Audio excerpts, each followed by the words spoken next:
Spencer lifted his champagne glass with one arm around Madeline Pierce while his wife sat 3 feet away pretending not to notice. Some people, he said smoothly, making the entire table laugh, are meant for comfort. Others are meant for greatness. His eyes drifted toward Madeline, not Lois. The private dining room at the Manhattan Country Club suddenly felt too small, too hot. Lois Gordon smiled anyway as humiliation burned through her chest. 8 years of loyalty, 8 years of sacrifice, reduced to a punchline at her own anniversary dinner.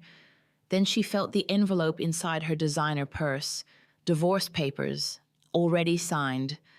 Because while Spencer spent years underestimating his quiet wife, Lois had spent those same years quietly putting everything into her own name. If you've ever watched someone mistake your kindness for weakness, this story will hit harder than you expect. And tell me in the comments, at what moment would you have walked away? The first time Spencer Gordon kissed Lois beneath the winter lights in Boston, she thought she had met the kind of man people wrote novels about. He had ambition in his voice and warmth in his smile. He talked about building a life, not just a career. He asked questions about her architecture sketches like they mattered, like she mattered. Back then, Spencer made Lois feel seen. That was the cruelest part. Because years later, sitting alone in a marble kitchen, worth more than her entire childhood home, Lois would realize that emotionally manipulative people never begin as monsters. They begin as dreams. The memory hit her as she drove home from the anniversary dinner, her fingers gripping the steering wheel hard enough to ache. Manhattan lights blurred outside her window while Spencer's words repeated in her mind. Some people are meant for comfort, others are meant for greatness. God. The entire room had laughed, even Evelyn, especially Evelyn. Lois swallowed hard and pulled into the underground garage beneath their luxury high-rise overlooking Central Park. The security guard greeted her warmly. "Good evening, Mrs. Gordon?" "Mrs. Gordon." The title felt heavier than her diamond earrings. She stepped into the private elevator alone. Spencer had left with clients, which at this point barely qualified as a lie anymore. The elevator doors opened into silence. Their penthouse was breathtaking, floor-to-ceiling windows, imported Italian marble. Custom lighting Lois had personally designed years ago when Spencer's company first exploded financially. Everyone praised Spencer's success. No one noticed Lois built the home people envied. She kicked off her heels, slowly, exhaustion settling into her bones. The kind that sleep never fixed. The kind created by years of shrinking yourself to keep someone else comfortable. Her eyes drifted toward an old framed photograph near the fireplace. Year 1. Before the bitterness. Before fertility clinics. Before corporate dinners where she smiled so hard her jaw hurt. Before Spencer learned he could humiliate her publicly and still come home to warm food and clean shirts. Lois walked toward the photo carefully. She looked so young in it. Hopeful. Spencer stood behind her with his arms around her waist, grinning proudly. They had just moved to New York. He was still climbing then, still desperate enough to appreciate loyalty. Back then, Lois worked at one of the most respected architecture firms in Manhattan. She had talent, real talent. Her mentor once told her, "You don't design buildings, Lois. You design emotions people can live inside." But Spencer's career accelerated fast, and somewhere along the way, her dreams became inconvenient. It started subtly. "Do you really need to work 80 hours a week? You're stressed all the time. My clients expect dinner parties. We're trying for a baby. Maybe slow down a little." At first, it sounded like love, support, partnership. Until one day, Lois realized every sacrifice in the marriage only moved in one direction, toward Spencer, never toward her. She remembered the night she declined in the Chicago promotion. Her boss looked genuinely shocked. This is the biggest opportunity we've ever offered someone your age. Spencer held her hand across the dinner table that night. We're building a family now, he said softly, and honestly, I make enough for both of us. Lois smiled and convinced herself love required compromise. 3 years later, Spencer barely remembered she had once been an architect. The infertility treatments destroyed her quietly. Hormones, miscarriages, silent car rides home from specialist appointments where Spencer answered work emails instead of holding her hand. The worst part wasn't losing the pregnancies. It was watching Spencer slowly, emotionally detach each time it happened, as if her grief inconvenienced him, as if her body failing to give him a child made her less valuable. Evelyn Gordon certainly believed that. Spencer's mother never missed an opportunity. You need to take better care of yourself, Lois. Stress affects fertility. A man like Spencer deserves a family. Every sentence sounded polite enough to deny, cruel enough to wound. Lois endured all of it quietly because she loved her husband, because she believed difficult seasons passed. But difficult seasons became years, and Spencer changed. Or maybe success simply revealed who he truly was. The charming young entrepreneur transformed into a man obsessed with image control and status. He corrected the way Lois dressed, interrupted her during conversations, ignored her at social events, started introducing her as my wife instead of Lois, like she was furniture, beautiful furniture, disposable furniture. Eventually, their marriage became a performance. Lois hosted investor dinners with flawless centerpieces while Spencer flirted openly with women 20 feet away. She organized charity galas while he criticized her appearance before events. Wear the black dress. The navy one makes you look older. Smile more tonight. Please don't bring up politics around Daniel Reeves. Everything became about maintaining Spencer Gordon's perfect public image. And Lois helped maintain it, because deep down she still kept hoping the man she married would come back. That hope finally began dying the night Spencer forgot her birthday. Not accidentally, carelessly. He came home after midnight smelling like whiskey and expensive perfume. No dinner, he asked while loosening his tie. Lois stared at him from the dining table covered in untouched candles. You forgot. Spencer sighed, immediately irritated instead of apologetic. Jesus, Lois, I had 12 meetings today.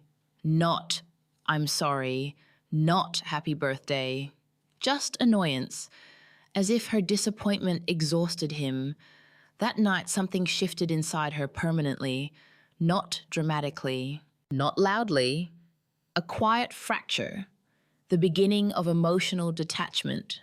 Lois stopped expecting kindness after that. And once expectations disappeared, observation began. She noticed Spencer hiding financial statements, taking private calls on balconies, opening new accounts, moving money strangely. At first, she ignored it. Then, curiosity became survival. Lois began teaching herself finance at night while Spencer slept beside her. Investment law, property structures, tax loopholes, corporate holdings, trust agreements. The irony almost made her laugh sometimes. Spencer thought she spent evenings online shopping or reading interior design blogs. Meanwhile, Lois Gordon quietly became the most dangerous person in his life. Not because she was vindictive, because she finally started paying attention. A soft vibration pulled her from the memory. Her phone, Spencer. She stared at the screen but didn't answer. A voicemail notification appeared seconds later. Hey, Spencer's smooth voice said casually. Don't wait up.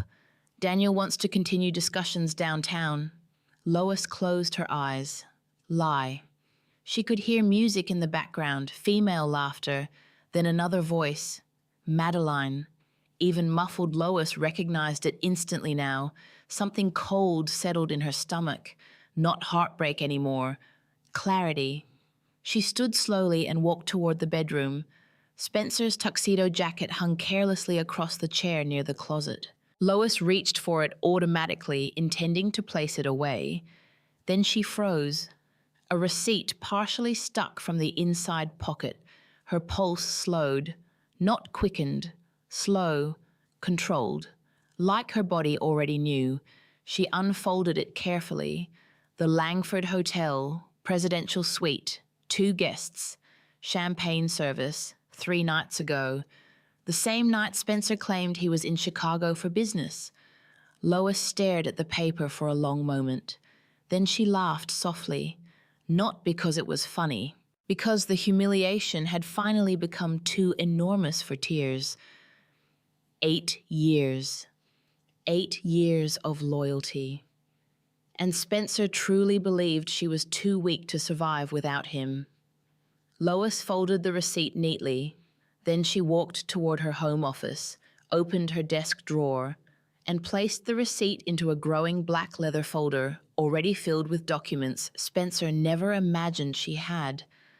For the first time in years, Lois Gordon didn't feel powerless. She felt awake. Lois Gordon did not confront Spencer after finding the hotel receipt. That was the first thing that truly frightened her about herself. She slept beside him that night while he wrapped an arm around her waist like a loving husband. His skin smelled faintly of cedar cologne and another woman's perfume underneath it. Lois stared into the darkness, listening to his breathing steady into sleep, and realized something terrifying.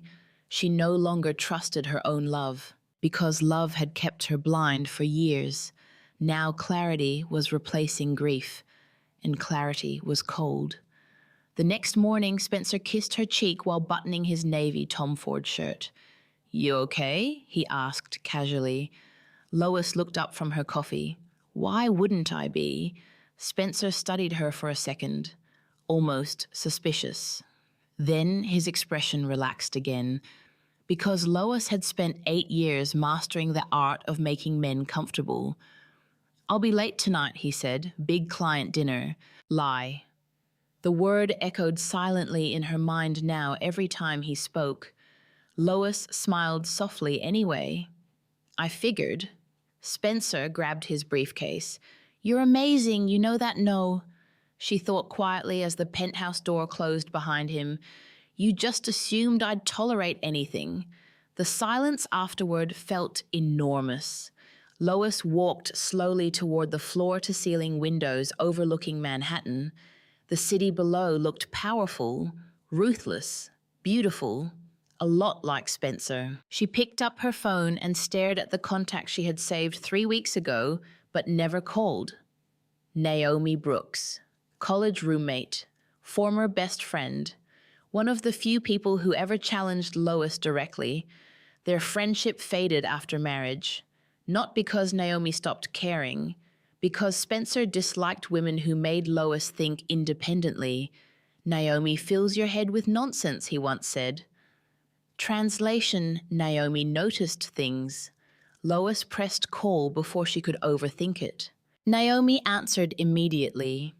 "Well," Naomi said dryly, "either someone died or you finally realized your husband's a narcissist."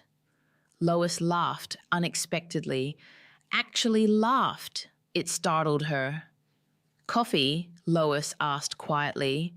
"Sweetheart," Naomi replied, "I've been waiting 8 years for this phone call." 2 hours later, Lois sat inside a quiet cafe in Tribeca while Naomi stared across the table at her with sharp, observant eyes. Naomi hadn't changed much. Still effortlessly stylish, still emotionally direct, still the kind of woman who walked into rooms without apologizing for existing. Lois used to be like that too. "What happened?" Naomi asked gently.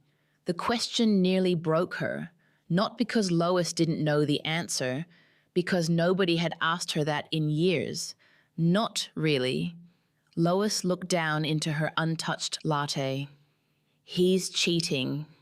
Naomi didn't look surprised. That hurt more than shock would have. "How long have you known?" "I think," Lois swallowed, Maybe I've always known something was wrong. Naomi leaned back slowly. That's the thing about emotionally manipulative men, she said. They train you to ignore your instincts before they betray you. Lois stared silently out the window. Rain slid down the glass in silver streaks.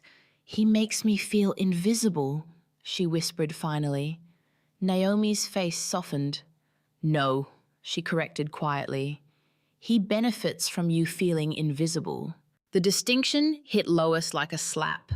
For years, she believed her pain came from failing to be enough, beautiful enough, interesting enough, successful enough, fertile enough. But what if Spencer needed her insecure? What if her shrinking made him feel powerful? Naomi reached across the table. Lois, when was the last time somebody asked what you wanted? Lois opened her mouth.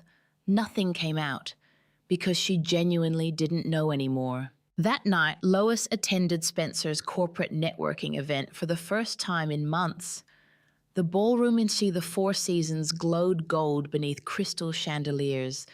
Executives moved through the room with polished smiles and expensive watches while champagne floated endlessly between conversations. Spencer thrived in places like this. Power fed him, attention fed him.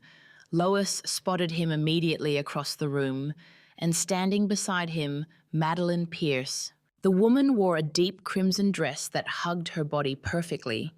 Elegant, controlled, dangerous, beautiful in the kind of calculated way wealthy men admired publicly and married women feared privately. Lois watched Spencer lean toward her while laughing softly at something Madeline whispered.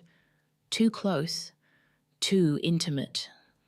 His hand brushed the small of Madeline's back casually, like habit. Lois felt something sharp twist inside her chest. Not jealousy, recognition. This wasn't an affair built on passion. It was ego. Madeline noticed Lois first. Their eyes met across the ballroom. For one unbearable second, Madeline froze, then smiled politely. Not guilty, victorious. Lois suddenly understood everything. Madeline knew exactly who she was, and she didn't care. Mrs. Gordon, a board member interrupted her thoughts warmly. You look stunning tonight. Lois smiled automatically. Thank you. But nearby she heard another woman whisper quietly behind her champagne glass. That's the wife, poor thing. I heard Spencer's leaving her after the quarter closes.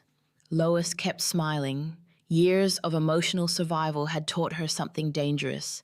Humiliation becomes easier to endure once your heart is already exhausted. Eventually, Spencer approached her with Madeline beside him. There she is, Spencer said smoothly. Lois, you remember Madeline Pierce from Strategy Development. Madeline extended her hand gracefully. Of course, she said warmly. Spencer talks about you all the time. Lie. Lois shook her hand. Madeline's grip was confident, possessive. You did a beautiful job organizing the charity wing last year, Madeline continued. You're incredible at making things feel welcoming. The pause before the last word was intentional. Domestic, safe, small. Lois understood the insult perfectly. Spencer didn't. Men like Spencer rarely noticed cruelty that benefited them. Lois has always been amazing at hosting, Spencer added absent-mindedly. Hosting? Not intelligent, not talented, not extraordinary. Useful. Madeline smiled sympathetically at Lois in a way that made Lois want to shatter her champagne glass. Instead, she said calmly, and I hear you've been helping Spencer grow the company. Madeline's eyes flickered slightly. Oh, she said softly, I just understand his vision. The words landed exactly how they were intended. Lois finally saw the dynamic clearly. Madeline wasn't stealing Spencer. They were validating each other. Spencer needed admiration. Madeline needed power.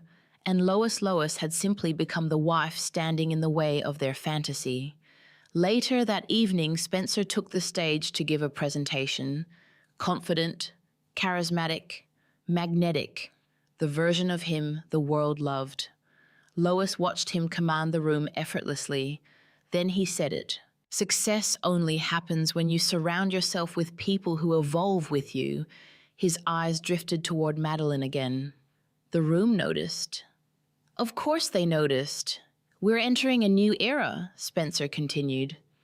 And honestly, some people inspire that growth more than others. Polite laughter spread through the ballroom. Lois sat perfectly still. Something inside her finally cracked completely. Not loudly, silently, like ice breaking beneath dark water. An hour later, Lois sat alone inside her car across the street from the Langford Hotel. Rain hammered the windshield.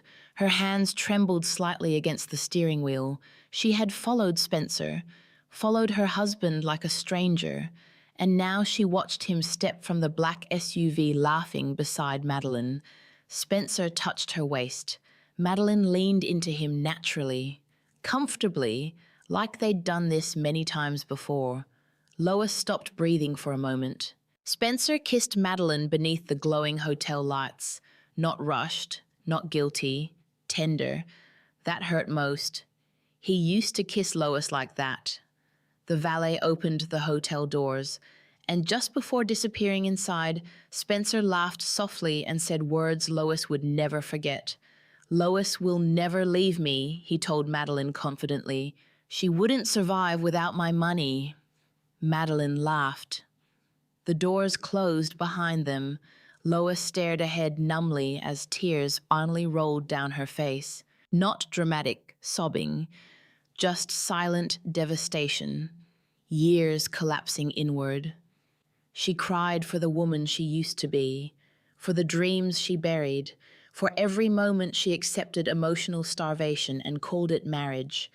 Then slowly, very slowly, Lois Gordon wiped her tears away, and for the first time since discovering the affair, she stopped thinking like a wife and started thinking strategically. Rebecca Hartwell's office sat on the 39th floor of a steel and glass tower overlooking downtown Manhattan, the kind of office built for people who destroyed lives professionally. Lois almost turned around 3 separate times before reaching the reception desk. Not because she doubted Spencer had betrayed her, because walking into a divorce attorney's office made everything real. The receptionist smiled politely. "Mrs. Gordon, Miss Hartwell is expecting you." Lois nodded stiffly. Her heels echoed against polished marble floors while anxiety tightened around her ribs. She suddenly felt absurd carrying the black leather folder against her chest like it contained something explosive. In a way, it did. Rebecca Hartwell stood as Lois entered the office. Tall, silver blonde hair, tailored charcoal suit, calm, intelligent eyes that missed absolutely nothing. Women like Rebecca intimidated men like Spencer, which immediately made Lois trust her. "Mrs. Gordon," Rebecca said warmly, extending her hand. "Please sit." Lois lowered herself carefully into the chair across from the massive oak desk. The office itself was elegant but restrained. No flashy luxury, just quiet power. Rebecca studied her for a moment. "You don't look surprised enough to be here impulsively," she said calmly. Lois blinked. Rebecca leaned back slightly. "Most women who discover infidelity arrive devastated, angry, reactive." She tilted her head slightly. "You look exhausted." The word nearly shattered Lois emotionally. Exhausted, not heartbroken, not hysterical. Exhausted, like someone who had spent years carrying emotional weight alone. Lois swallowed hard and slowly placed the black folder on Rebecca's desk. "I found out my husband is having an affair," she said quietly. Rebecca nodded once. "And you brought documentation?" Not a question. Lois opened the folder carefully. Hotel receipts, copies of transfers, property records, investment statements, screenshots. Rebecca's expression changed subtly. Interest replaced polite professionalism. You've been collecting this for a while. At first, I didn't realize I was collecting evidence, Lois admitted softly. I think I was trying to convince myself I wasn't imagining things. Rebecca began scanning documents silently. Minutes passed. The city skyline reflected across the office windows while Lois sat frozen, twisting her wedding ring unconsciously. Finally, Rebecca looked up. What exactly does your husband think you know about the family finances? Almost nothing. Rebecca's eyes sharpened immediately. And what do you actually know? Lois hesitated. Then something inside her shifted. No more minimizing herself. I know Spencer moved money through 3 secondary holding accounts, she said steadily. I know 2 of the properties in Connecticut were partially purchased using joint marital assets, even though he structured them through business partnerships. I know his mother helped conceal at least 1 transfer. Rebecca stared at her. Lois continued quietly. And I know Spencer routinely used my tax identity for certain investment structures because his attorneys believed married filings would reduce scrutiny. Silence. Rebecca slowly closed the folder. Well, she said carefully, that's significantly more sophisticated than I expected. For the first time in months, Lois almost smiled, not because she felt proud, because someone finally recognized she wasn't stupid. Rebecca stood and walked toward the window. How long have you been married? 8 years. And emotionally neglected for how many? The directness caught Lois off guard. She looked down. Maybe 6. Rebecca nodded like she already knew. These situations usually follow patterns, she said quietly. A powerful man becomes increasingly dependent on admiration. The wife becomes emotionally invisible because she represents stability instead of excitement. Lois felt her throat tighten painfully. That doesn't make it hurt less. No, Rebecca agreed. But understanding manipulation helps you stop blaming yourself for surviving it. The room went silent again. Outside, rain clouds rolled over Manhattan in dark waves. Rebecca returned to her desk. Tell me about the affair partner, Madeline Pierce Lois answered. She works for Spencer. Does she know he's married? Lois gave a bitter laugh. She smiled at me across a ballroom. Rebecca sighed softly. Of course she did. Something dangerous flickered behind the attorney's calm expression now. Not emotional, strategic. Rebecca opened another document, then paused. Lois frowned slightly. What? Rebecca slid the paper across the desk. Your husband made a serious mistake. Lois looked down at the investment structure. Confusion flickered across her face initially. Then realization. Oh my God! Rebecca nodded slowly. Several of these accounts are legally more connected to you than to him. Lois stared at the paperwork in stunned silence. Years ago, Spencer insisted certain investments be routed jointly for tax flexibility. Lois signed documents blindly back then because she trusted him. But over time, once she started quietly educating herself, she noticed inconsistencies, things Spencer overlooked. Ownership percentages, beneficiary structures, transfer authorities, small details powerful men ignored when they assumed their wives weren't paying attention. Rebecca folded her hands. Your husband built financial systems assuming you would remain passive forever. Lois looked up slowly, and Rebecca's voice turned colder. And men who underestimate intelligent women often create their own destruction. A strange feeling spread through Lois's chest. Not happiness, not revenge, power. Tiny, unfamiliar, but growing. Rebecca continued reviewing documents. The affair itself emotionally matters to you, she said carefully. But legally, the financial misconduct matters far more. Lois nodded slowly. I don't want his money. Rebecca's expression sharpened immediately. Stop! Lois blinked. Excuse me, Rebecca leaned forward. You sacrificed your career, your earning potential, your emotional labor, your identity. Her voice remained calm but firm. Women are conditioned to feel guilty protecting themselves financially after being betrayed. I suggest you unlearn that immediately. The words landed hard because Lois realized something painful. Part of her still felt ashamed for preparing, ashamed for defending herself, as though loyalty required self-destruction. Rebecca softened slightly. I'm not telling you to become cruel, she said. I'm telling you to stop volunteering for emotional execution. Lois looked away quickly before tears could form. Nobody had spoken to her like this in years. Not delicately, not dismissively, honestly. Rebecca reached for another folder. From this point forward, she said everything matters, meaning no emotional confrontations, no accusations, no dramatic scenes. Rebecca's eyes locked onto hers. Your husband currently believes he controls the narrative. That advantage disappears the moment he realizes you've stopped trusting him. Lois inhaled slowly. So I pretend. You perform, Rebecca corrected calmly. Until you're protected. The sentence sent chills down Lois's spine because she had already been performing for years. Perfect wife, elegant hostess, emotionally understanding partner. The difference now? She finally understood the role. Rebecca handed her a business card with a private number written on the back.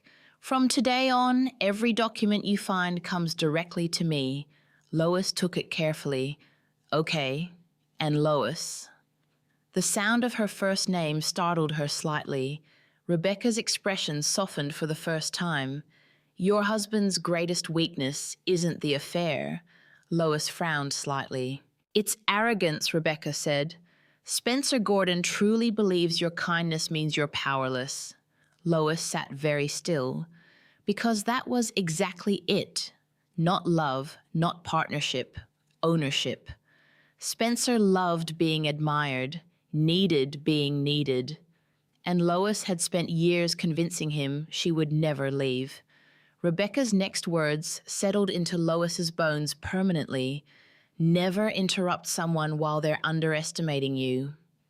That evening, Spencer returned home unusually cheerful. Lois stood in the kitchen slicing vegetables while jazz music played softly through hidden speakers. Domestic, peaceful, safe. The illusion of marriage.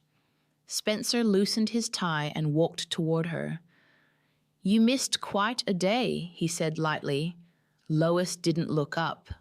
Oh, Daniel Reeves loved the expansion proposal. Spencer poured himself bourbon proudly. This company's about to become something enormous. Lois nodded slowly. That's wonderful. Spencer smiled, satisfied by her support as always. You know, he said casually, none of this would have happened without stability at home. The irony nearly made Lois laugh out loud. Instead, she asked quietly, do you ever think people change? Spencer frowned slightly. What do you mean? Lois finally looked at him. For one dangerous second, she wondered what would happen if she exposed everything right now. The affair, the lies, the hotel, the money. But Rebecca was right. Spencer still believed she was emotionally dependent on him, and arrogant men were easiest to destroy while comfortable. So Lois smiled softly. I don't know, she said gently. You just seem different lately. Spencer relaxed immediately, relieved, because he thought she was seeking reassurance instead of preparing for war. He walked over and kissed her forehead absent-mindedly. Work stress, he said smoothly. That's all. Lie. But this time Lois didn't feel heartbreak hearing it. Only distance. Cold. Strategic. Necessary. Because for the first time in 8 years, Lois Gordon stopped trying to save her marriage and started trying to save herself. Lois Gordon became terrifyingly good at pretending. That was the first thing she noticed after meeting Rebecca Hartwell. The second thing she noticed, Spencer only paid attention to her when she stopped emotionally chasing him. Suddenly, he watched her more carefully. Not because he loved her deeply enough to notice her pain, because distance unsettled him. 2 weeks after the meeting with Rebecca, Lois stood in the penthouse kitchen arranging white orchids while Spencer scrolled through emails at the Marble Island counter. "You seem different lately," he said casually. Lois adjusted the flowers without looking up. "Different? How? I don't know." Spencer studied her carefully. Quieter. The irony almost made her laugh. She had spent years swallowing emotions to keep peace in the marriage, and only now, when she emotionally detached, did he notice silence. Lois turned calmly. "Maybe I'm just tired." Spencer softened immediately at that answer. Tired women didn't threaten men like him. Emotional exhaustion was familiar territory, safe territory. He walked over and kissed her cheek absent-mindedly. "You should take a vacation or something." A vacation. As if rest, not betrayal, was the problem. Lois smiled faintly. Maybe. But internally, her mind moved with cold precision now. Every day followed structure. Every interaction had purpose. Every smile concealed calculation. During mornings, Lois reviewed financial records after Spencer left for work. Afternoons were spent meeting discreetly with Rebecca's financial analyst. Evenings became performances. Perfect dinners, elegant dresses, gentle smiles. She played the role Spencer expected so convincingly that he never questioned how dangerous she had become. That was the beauty of underestimation. Invisible women saw everything.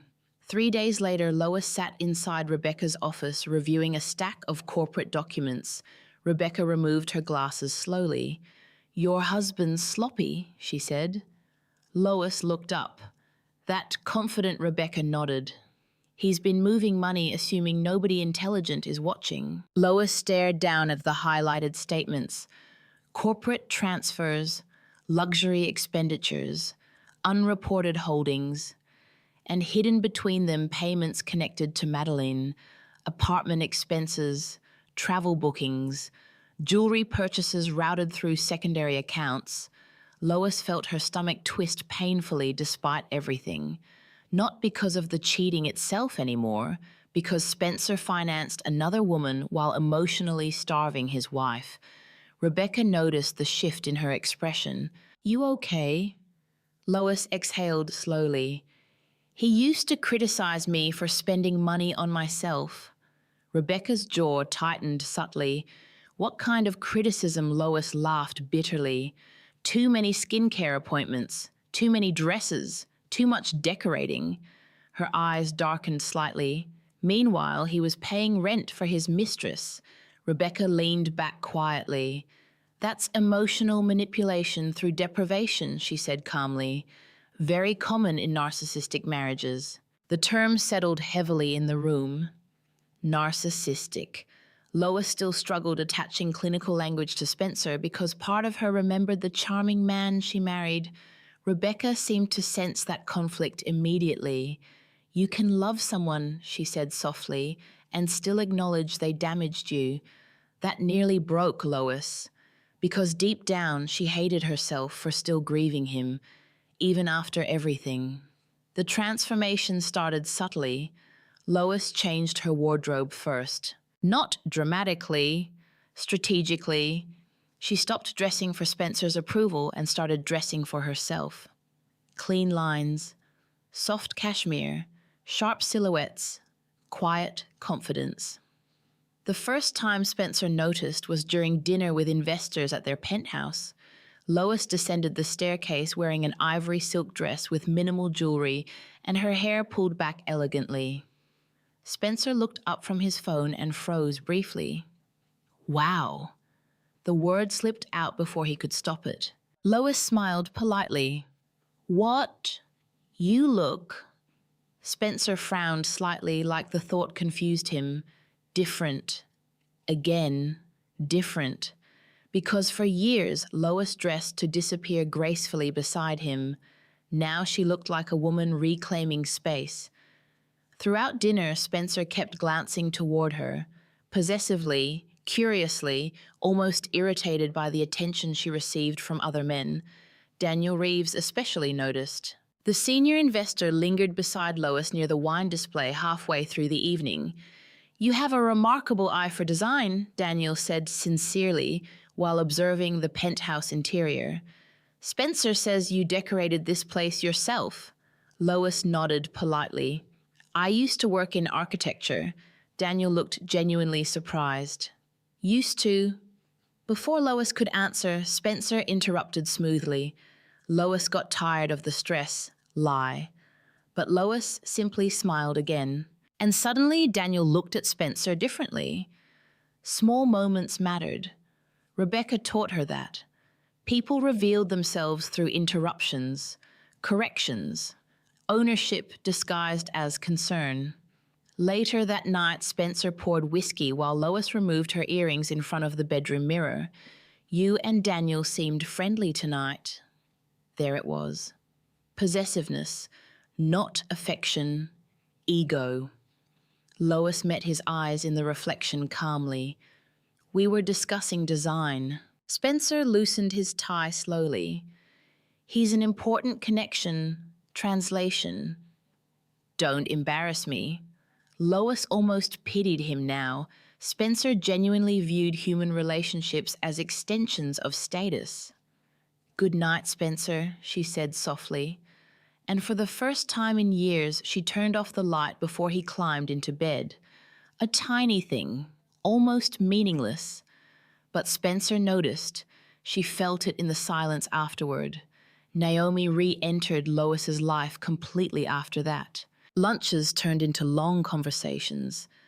Conversations turned into honest laughter Lois barely recognized anymore. One afternoon, Naomi studied her carefully over cocktails in Soho. "You know what's weird?" Naomi said. "What?" "You're finally angry." Lois frowned slightly. "I don't feel angry." Naomi gave her a look. "Sweetheart, sadness keeps women trapped. Anger gets them out." The sentence echoed in Lois's head for days, because Naomi was right. For years, Lois turned every wound inward. What did I do wrong? How can I fix this? Why am I not enough? But now she looked at Spencer and thought, how dare you? The emotional shift changed everything. Lois stopped apologizing unnecessarily, stopped over-explaining, stopped asking Spencer for emotional crumbs, and Spencer noticed every single change instinctively. One evening, he arrived home irritated after a brutal corporate meeting. "Long day," he muttered. Normally, Lois would comfort him immediately, ask questions, offer sympathy.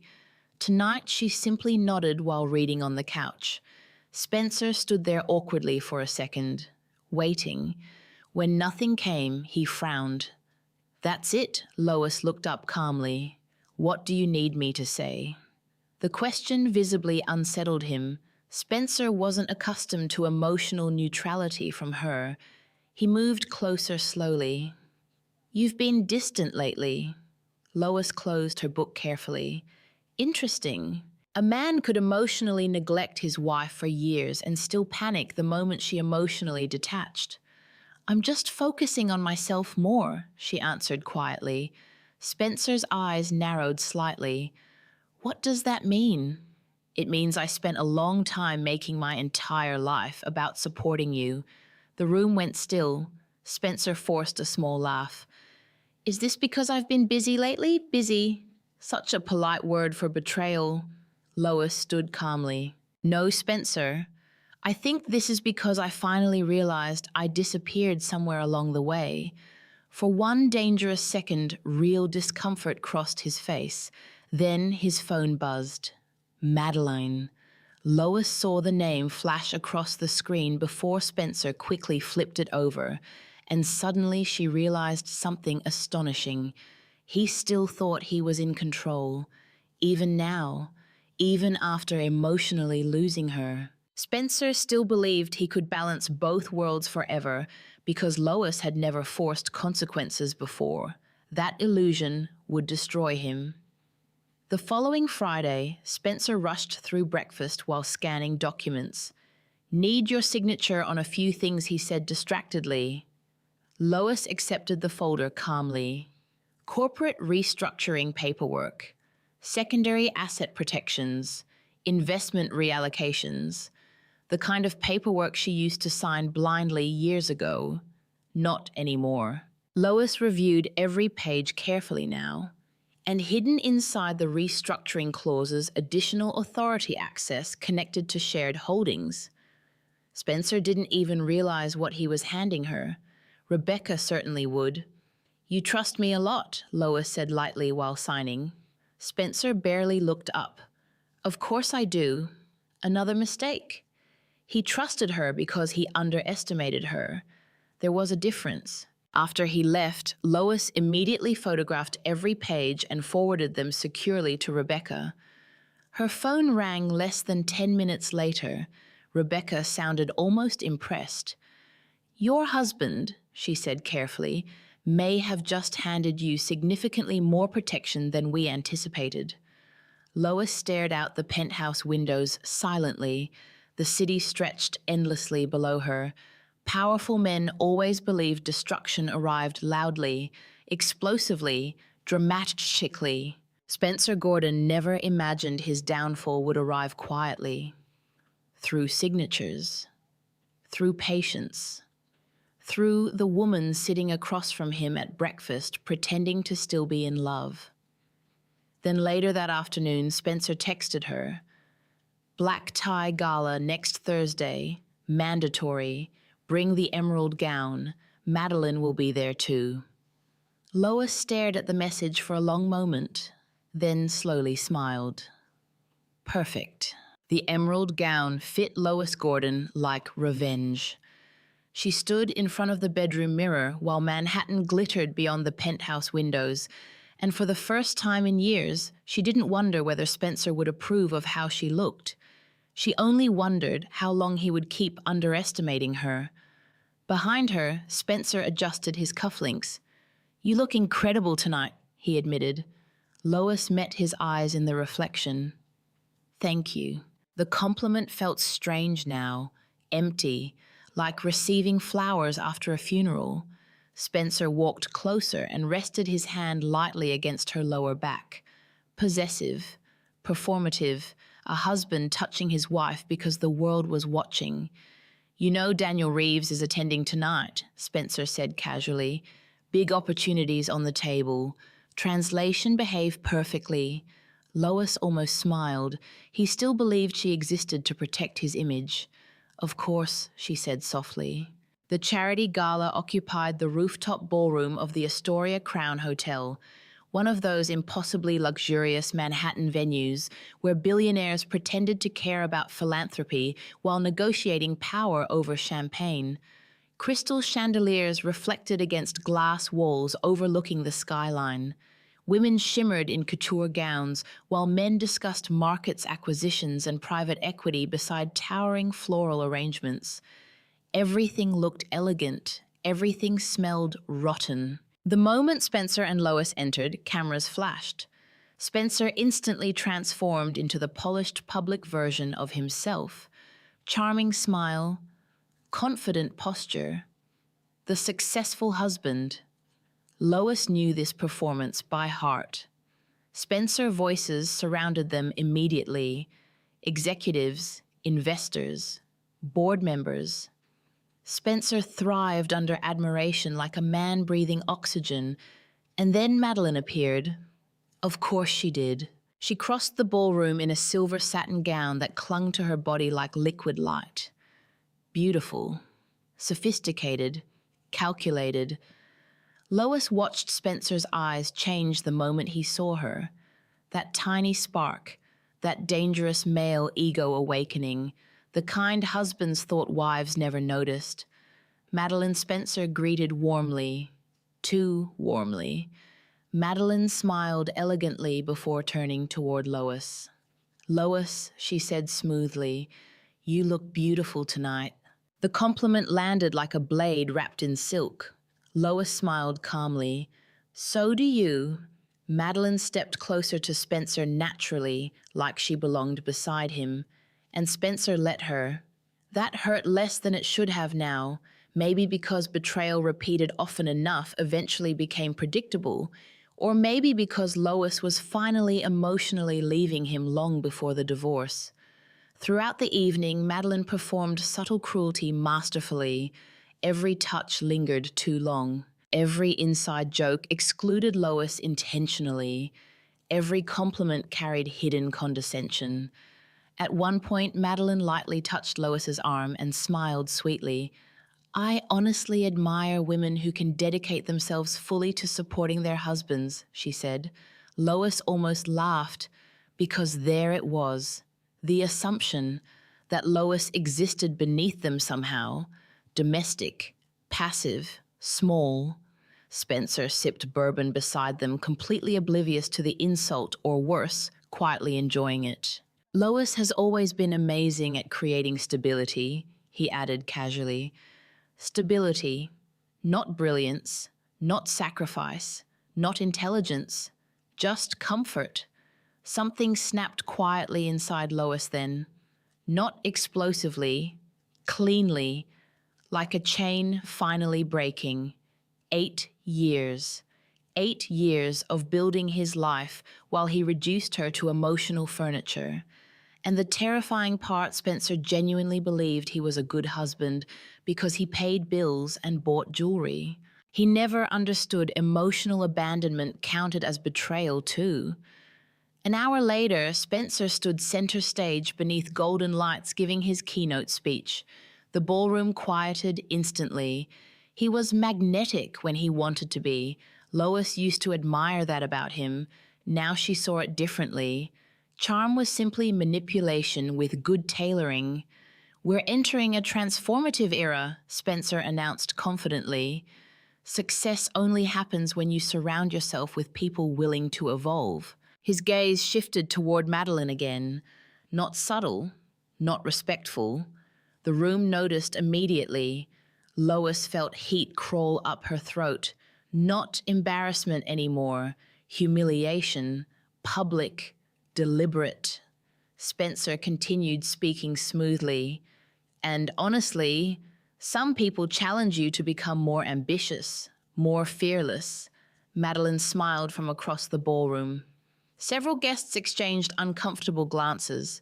Even Daniel Reeves looked uneasy now. Lois sat frozen at their table while applause erupted around her. Her chest hurt, actually hurt, like something physically breaking beneath her ribs. Because no matter how prepared she thought she was, nothing prepared her for watching her husband publicly replace her emotionally while she sat smiling beside him.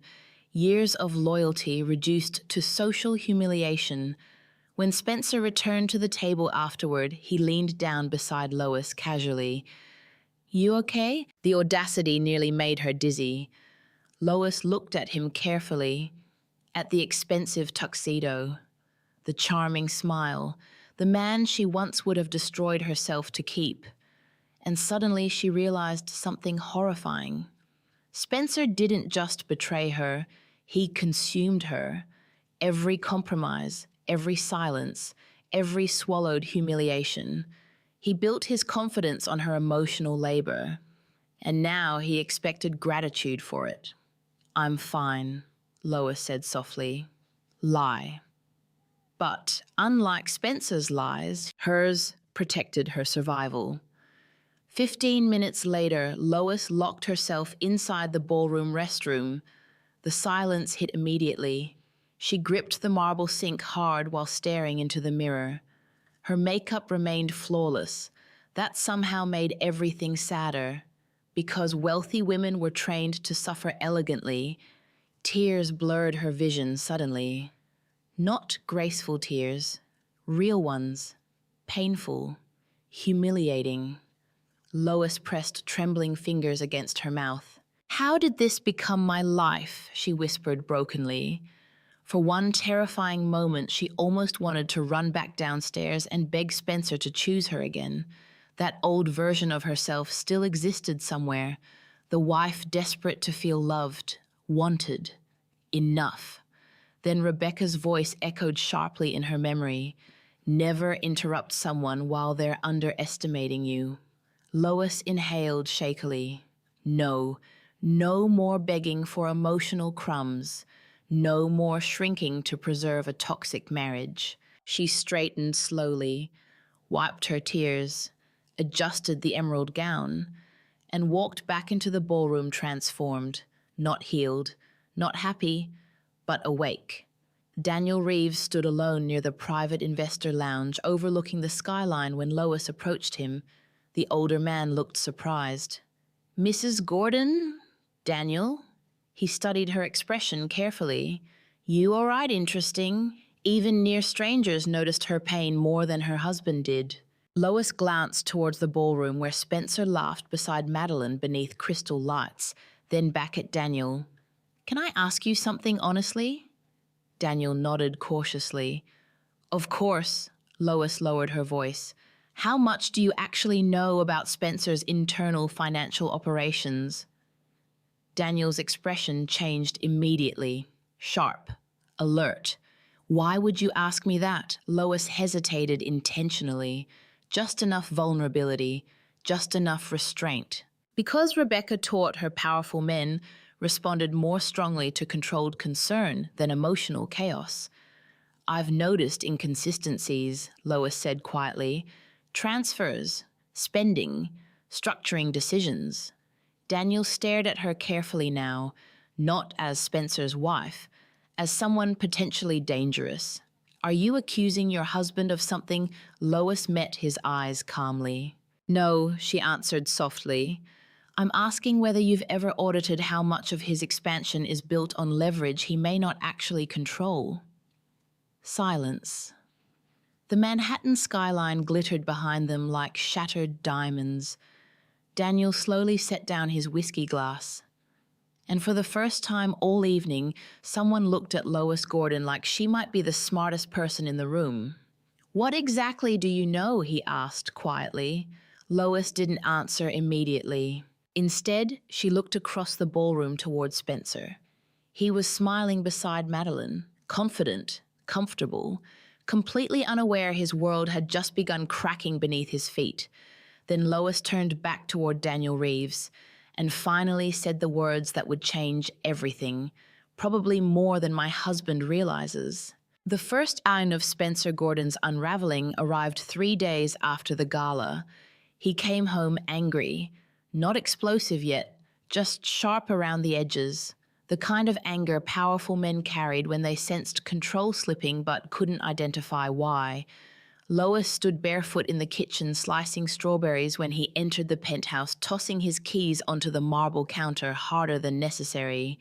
"Daniel's been asking strange questions," Spencer muttered. Lois kept cutting calmly. "Oh," Spencer loosened his tie aggressively. "About internal holdings, asset structures, expansion leverage." He scoffed bitterly. "Like suddenly everyone's become paranoid."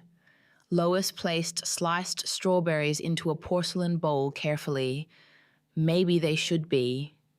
The thought stayed private. Spencer poured himself bourbon and watched her silently for a moment.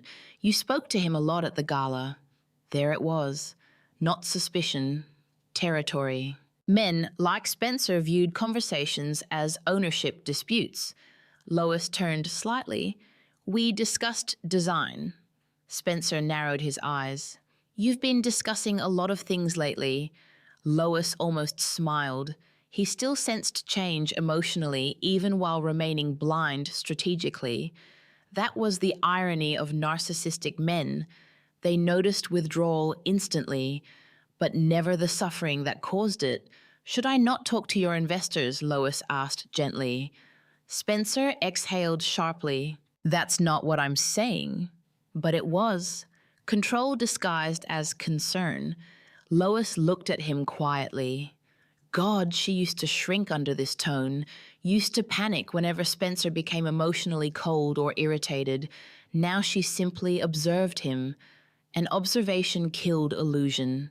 "You're stressed," she said softly. Spencer rubbed his forehead. "You have no idea." No. Actually, she probably understood his empire better than he did now. The next morning, Lois sat inside Rebecca Hartwell's office while financial analysts reviewed spreadsheets across a conference table. The atmosphere felt different now, sharper, urgent. Rebecca entered carrying another folder. Daniel Reeves initiated preliminary concerns with the board, she said calmly. Lois looked up. That fast investors move quickly when money feels unstable. Rebecca slid documents across the table. Lois scanned them silently. Audit inquiries, internal review requests, temporary oversight recommendations, tiny fractures. But fractures spread. "Will this destroy him?" Lois asked quietly. Rebecca studied her carefully before answering. "That depends," she said. "Do you want destruction or protection?" The question lingered heavily between them, because revenge sounded satisfying in theory, until it became real. Lois thought about Spencer before the arrogance consumed him, the young man kissing her beneath winter lights. The husband who once held her after her first miscarriage, and cried too. Had that man ever truly existed? Or had she simply loved his potential more than his reality? "I don't want to destroy him," Lois admitted softly. Rebecca nodded slowly like she expected that answer. "Good," she said. "Hatred clouds judgment." Lois stared down at the paperwork. "But I won't let him destroy me anymore either." Rebecca's expression softened slightly. "That," she said quietly, "is the difference between revenge and boundaries." The sentence settled deep inside Lois, because for years she confused endurance with love. Now she understood something painful. Love without respect eventually becomes self-destruction. Spencer's company offices occupied the top floors of a sleek midtown tower overlooking the Hudson. For years, Lois loved visiting there. Employees greeted her warmly. Receptionists smiled genuinely. Spencer used to pull her proudly into meetings and introduce her as the woman who believed in him before anyone else. Now, she felt like a ghost walking through the building. She arrived unexpectedly that Thursday afternoon carrying lunch Spencer forgot at home. The receptionist looked surprised. "Mrs. Gordon, Mr. Gordon's in a strategy meeting." "That's okay," Lois replied gently. "I'll wait." But while crossing toward Spencer's office corridor, she heard voices inside a nearby conference room. Raised voices. Tense, Lois slowed instinctively. "Don't care what Daniel suspects," Spencer snapped inside. "The numbers stabilize once the expansion closes." Another executive sounded nervous. "And if the audit escalates, it won't." Silence. Then another voice. "Madeline. Cool. Controlled. Maybe we should temporarily pause the Miami acquisition." Spencer immediately dismissed it. "We pause now, investors panic." Lois stood motionless outside the glass hallway.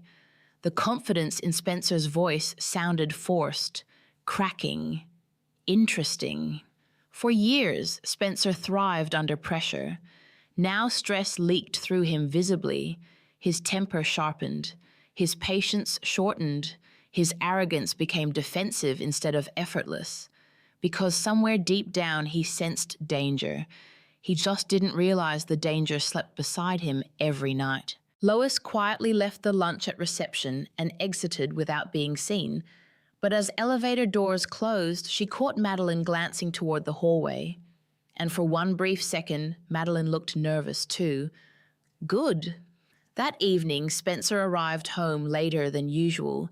His energy filled the penthouse like static electricity, restless, volatile. Lois sat reading near the fireplace while jazz music played softly in the background. Spencer paced while scrolling through emails. Everyone's suddenly acting paranoid, he muttered. Lois turned a page calmly. Maybe people are nervous about the economy. It's not the economy. Spencer poured another drink. Daniel's influencing people. Lois looked up carefully.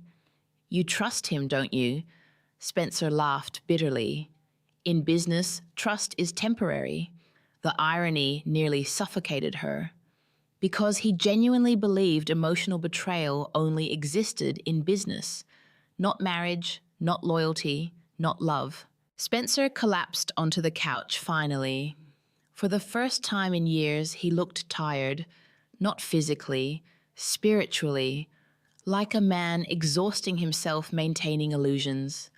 Lois studied him quietly, and unexpectedly grief hit her again, not because she wanted him back, because she realized no amount of love could heal someone committed to their own ego.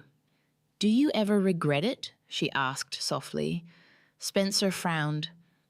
Regret what? The person you became to succeed. The question hung heavily in the room. Spencer stared at her strangely, almost suspiciously. You think I changed? Lois held his gaze calmly. I think success amplified parts of you that were already there.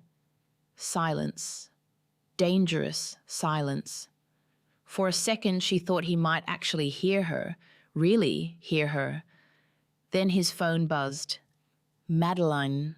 Again. Spencer glanced at the screen quickly before standing. I need to take this. Of course you do. Lois watched him disappear toward the balcony.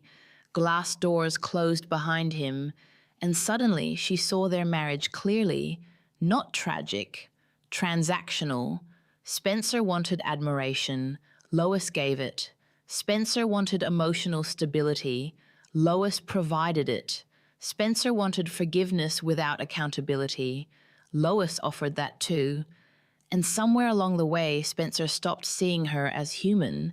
Humans have limits. Objects don't. 2 days later, Rebecca called Lois urgently. You need to see this. Lois arrived within the hour. Rebecca handed her a preliminary internal freeze notice. Lois scanned the document carefully, then looked up sharply. Already, Rebecca nodded. Daniel pushed harder than expected. The freeze wasn't catastrophic yet. Temporary, limited, but symbolically devastating, because investors freezing accounts meant one thing: confidence was collapsing. Rebecca folded her arms. Your husband built his image on control, she said calmly. The moment powerful men smell instability, loyalty disappears fast. Lois suddenly remembered something Spencer once told her early in their marriage. Nobody respects weakness in this city. At the time, she thought he sounded ambitious. Now she realized he sounded terrified. Rebecca's phone buzzed. She glanced at the message and looked back at Lois carefully. Spencer just scheduled emergency meetings with legal counsel. Lois inhaled slowly. It was starting. Not dramatically, not publicly, quietly, like cracks spreading beneath ice. And Spencer still had no idea his wife stood at the center of it. That night, the penthouse felt colder than usual. Spencer barely touched dinner, barely spoke. His jaw remained tight while he reviewed documents endlessly at the dining table. Finally, he slammed a folder shut violently. This makes no sense. Lois looked up calmly. What happened? Spencer rubbed both hands over his face. Certain accounts got temporarily flagged for review. Lois tilted her head slightly. Serious? Not yet. But fear flashed behind his eyes anyway. Tiny, brief, real. And suddenly, Lois understood something powerful. Spencer Gordon wasn't afraid of losing money. He was afraid of losing the image of invincibility. Without admiration, men like Spencer collapsed inward. Lois sipped her wine quietly while he spiraled beside her. Then Spencer suddenly looked at her. Really looked. "You'd tell me if something was wrong, right?" The question nearly broke her heart from sheer hypocrisy. Years of lies, affairs, manipulation. And now he wanted honesty from her. Lois held his gaze calmly. Yes, she lied softly. And somewhere deep beneath Manhattan's glittering skyline, the empire Spencer Gordon built on arrogance began falling apart one silent crack at a time. Evelyn Gordon invited Lois to lunch 3 days after Spencer's accounts were flagged for review, not because she cared, because powerful families sensed instability the way sharks sensed blood in water. The restaurant Evelyn chose overlooked Central Park and catered almost exclusively to wealthy Upper East Side women who disguised cruelty beneath pearls and polite smiles. Lois arrived exactly on time. Evelyn was already seated near the window in an ivory Chanel suit, sipping tea like she owned the city itself. She didn't stand to greet Lois. Of course she didn't. "You look tired," Evelyn said immediately. Lois almost laughed. Not hello, not how are you, just criticism disguised as observation. "I've been busy," Lois replied calmly. Evelyn studied her carefully as Lois sat down across from her. There was something different in the older woman's eyes today. Not superiority, concern, tiny, hidden, but real, interesting. A waiter appeared, but Evelyn barely glanced at him. "Just coffee for Lois," she said dismissively before turning back. She never eats enough. Lois ordered lunch anyway. Another tiny rebellion, another reminder that she no longer needed permission to exist. For years, Evelyn Gordon built her authority through subtle control, criticism wrapped in sophistication, manipulation disguised as concern. And Lois had tolerated it because she wanted peace, because she wanted family, because she desperately wanted Evelyn to someday see her as enough. Now she saw Evelyn clearly, a woman who raised a son to admire power more than love. "Spencer says the company's dealing with temporary complications," Evelyn said casually while stirring tea. Temporary complications. What elegant language wealthy people used for disaster. "I'm sure he'll handle it," Lois replied. Evelyn's sharp blue eyes narrowed slightly. "That depends on whether distractions continue." There it was. Lois leaned back calmly. "What distractions?" Evelyn sighed dramatically. "Please don't play naive with me, Lois. Spencer's under enormous pressure." Her voice softened artificially. "A wife should reduce stress during moments like this, not create more of it." The old Lois would have apologized automatically. This Lois simply stared at her. "Are you implying I'm responsible for Spencer's problems?" Evelyn looked mildly offended. "I'm saying men require support." "No," Lois thought coldly. "Men like Spencer require worship." There was a difference. The waiter brought coffee and left quickly after sensing tension. Evelyn folded her hands gracefully. "You know," she said carefully, "marriage becomes easier once women stop expecting emotional fantasy." Lois almost smiled at the irony, because that sentence explained Spencer perfectly. He learned emotional selfishness from his mother. "Did emotional fantasy include fidelity?" Lois asked softly. Evelyn froze. Just for a second. But Lois saw it, and suddenly the entire lunch shifted, because that reaction meant one thing: she knows. The realization hit Lois like ice water. Evelyn recovered quickly. "I don't know what Spencer's told you. He didn't tell me anything," Lois answered calmly. "I discovered it myself." Silence. The restaurant noise blurred faintly around them. Wine glasses clinked somewhere nearby. Evelyn exhaled slowly. And instead of outrage, instead of sympathy, she looked annoyed. Not at Spencer, at Lois. You should have handled it privately, Evelyn said finally. Lois stared at her in disbelief. I haven't handled it at all yet. Yes, but now Spencer's distracted. Distracted by his own affair, by his own lies.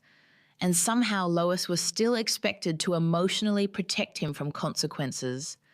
The absurdity nearly made her laugh. He humiliated me publicly, Lois said quietly, repeatedly. Evelyn waved a dismissive hand. Men have affairs, Lois. The sentence landed like a slap. So simple, so normalized, as if betrayal were merely another masculine hobby wealthy wives learned to survive politely. What matters, Evelyn continued smoothly, is whether a woman is intelligent enough to preserve the marriage despite temporary indiscretions. Temporary indiscretions. 8 years of emotional erosion reduced to vocabulary. Lois suddenly remembered every time Evelyn criticized her infertility, every time she implied Spencer deserved more, every subtle humiliation. And for the first time, she understood Evelyn was never trying to help her become stronger. She was training her to tolerate disrespect. You knew about Madeline, Lois said quietly. Evelyn didn't answer immediately, which was answer enough. Lois felt something inside her finally harden completely. Not heartbreak anymore, disgust. You approved of it, Lois whispered. Evelyn finally leaned forward. Madeline understands Spencer's world. The cruelty of the sentence stunned even Lois. His world, she repeated softly. Ambition, business, legacy. Evelyn's voice sharpened slightly. Spencer needs a partner who evolves with him. There it was again, the same language Spencer used at the gala. As if Lois had remained emotionally stagnant instead of sacrificing everything for his success. Lois looked out the restaurant windows toward Central Park for a long moment, then back at Evelyn. I gave up my career for your son. Evelyn shrugged lightly. And he rewarded you generously. Rewarded, not loved, not respected, rewarded, like a pet, like staff, God. The entire Gordon family viewed women transactionally. Lois suddenly felt embarrassed she ever fought so hard to belong among them. You know what's funny? Lois asked softly. Evelyn frowned slightly. For years, I thought your cruelty toward me came from disliking me personally. Lois smiled faintly. But now I think you simply hate women who remind you what you tolerated in your own marriage. Evelyn's expression darkened instantly. Be careful. The threat sounded almost automatic. Old habits. Control through intimidation. But Lois no longer feared her. Not emotionally, not financially, not socially. Because once someone loses the power to define your worth, they lose everything. You helped Spencer hide money too, Lois said calmly. That finally rattled Evelyn. Her eyes sharpened dangerously. I don't know what you think you know. I know about the Connecticut transfers. Lois reached for her coffee slowly. And the secondary trust connected to your Palm Beach account. Silence. Absolute silence. Evelyn stared at her like she was seeing Lois for the first time. Good. Let her. I have copies, Lois continued quietly. Every transfer, every structure, every signature. The older woman's composure cracked slightly then, not emotionally, strategically, because suddenly Lois wasn't merely the discarded wife anymore. She was risk. You've been spying on your husband. The accusation almost amused Lois. Spying, as if protecting herself after betrayal were morally worse than the betrayal itself. No, Lois said softly. I started paying attention, and somehow that sounded far more dangerous. Evelyn leaned back slowly. I underestimated you. The honesty startled Lois, because it was the first truthful thing Evelyn Gordon had ever said to her. Yes, Lois replied calmly. You did. The tension between them shifted completely after that. No more condescension, no more polite superiority. Now Evelyn looked at her cautiously, like someone finally recognizing a threat too late. You need to think carefully about what happens next, Evelyn warned quietly. Scandals destroy everyone involved. There it was again. Protect the family image, protect Spencer, protect reputation. Nobody ever asked what protected Lois. I spent 8 years thinking carefully, Lois answered. Evelyn's jaw tightened. And throwing your marriage away fixes what exactly? Lois stared at her for a long moment before answering. It gives me back my self-respect. The sentence echoed between them heavily. Because women like Evelyn came from generations taught survival mattered more than dignity. Endure quietly, protect appearances, accept betrayal gracefully. Lois refused, and that refusal alone made her dangerous. That evening, Spencer returned home unusually tense. He loosened his tie while pacing the penthouse restlessly. You had lunch with my mother. Not a question. Lois sat near the windows reading calmly. Yes. Spencer studied her carefully. What did you talk about? Everything. Your affair, your lies, your arrogance, the empire collapsing beneath your feet. Instead, Lois turned a page slowly. Family. Spencer narrowed his eyes. For one brief second, genuine suspicion flickered across his face, like instinct finally whispering that something had changed irreversibly. But then his phone rang, and the moment disappeared. Madeline. Again. Spencer glanced toward Lois before answering quietly and walking toward the balcony. Lois watched him through the glass doors while city lights reflected across the windows behind him. Still lying, still cheating, still convinced he controlled the narrative.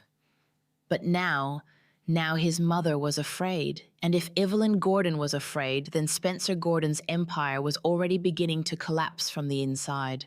The storm arrived just after midnight. Not outside, inside the penthouse. Lois sat alone near the windows, wrapped in a cream cashmere blanket, reading through financial documents Rebecca had sent earlier that evening. Rain streaked across the Manhattan skyline, while jazz music played softly in the background. Peaceful. Almost hauntingly peaceful.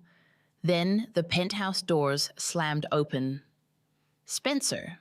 The sound alone told her everything. He looked wrecked. Tie hanging loose, hair disheveled, eyes dark with exhaustion and rage. For years, Lois would have stood immediately, would have rushed toward him asking what happened, would have tried soothing him before he even spoke. Tonight, she simply looked up calmly. Long night.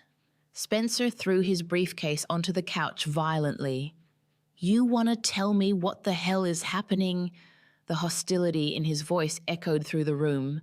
Lois closed her folder carefully. With what? Spencer laughed harshly. With my company falling apart. There it was. Not our company, not our life. His. Everything in Spencer's world revolved around ownership. My investors are questioning me, he snapped. Legal teams are suddenly reviewing structures they ignored for years. Daniel's acting like I committed fraud. Lois watched him silently. He looked genuinely panicked now, and strangely enough, that scared her less than his calm arrogance ever did, because angry men were predictable. Confident men were dangerous. Spencer paced across the penthouse like a trapped animal. I built everything from nothing, he muttered bitterly. And suddenly, everyone's treating me like I'm unstable. Lois almost whispered, now you know how you treated me. But she stayed quiet. Spencer stopped pacing abruptly, then looked directly at her. You've been acting strange for weeks. Finally, the instinct had fully arrived. Lois held his gaze steadily. Maybe I stopped pretending everything was okay. Spencer frowned. What does that mean?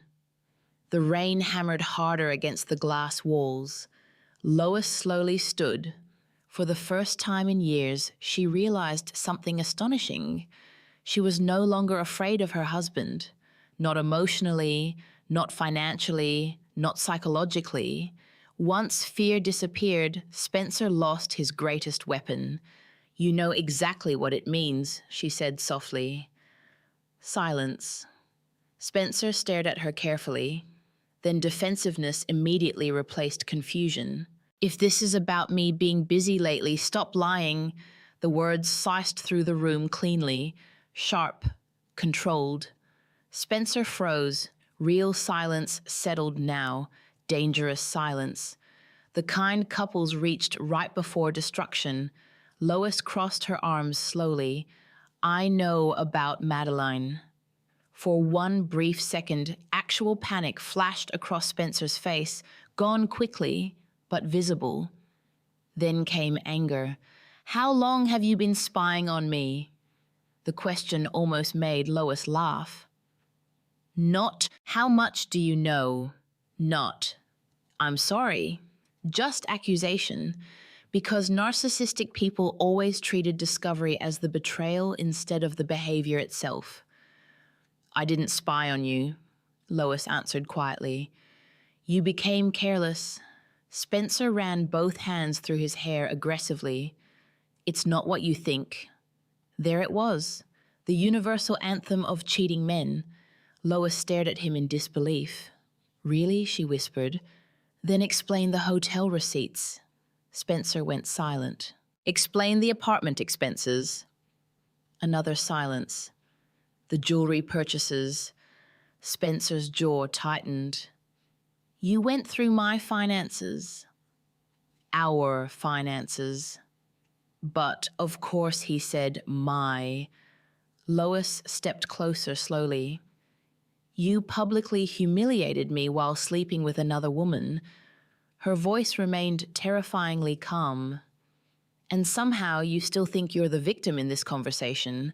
Spencer looked shaken now. Not guilty enough, but shaken. This wasn't supposed to happen like this, he muttered. Lois blinked slowly.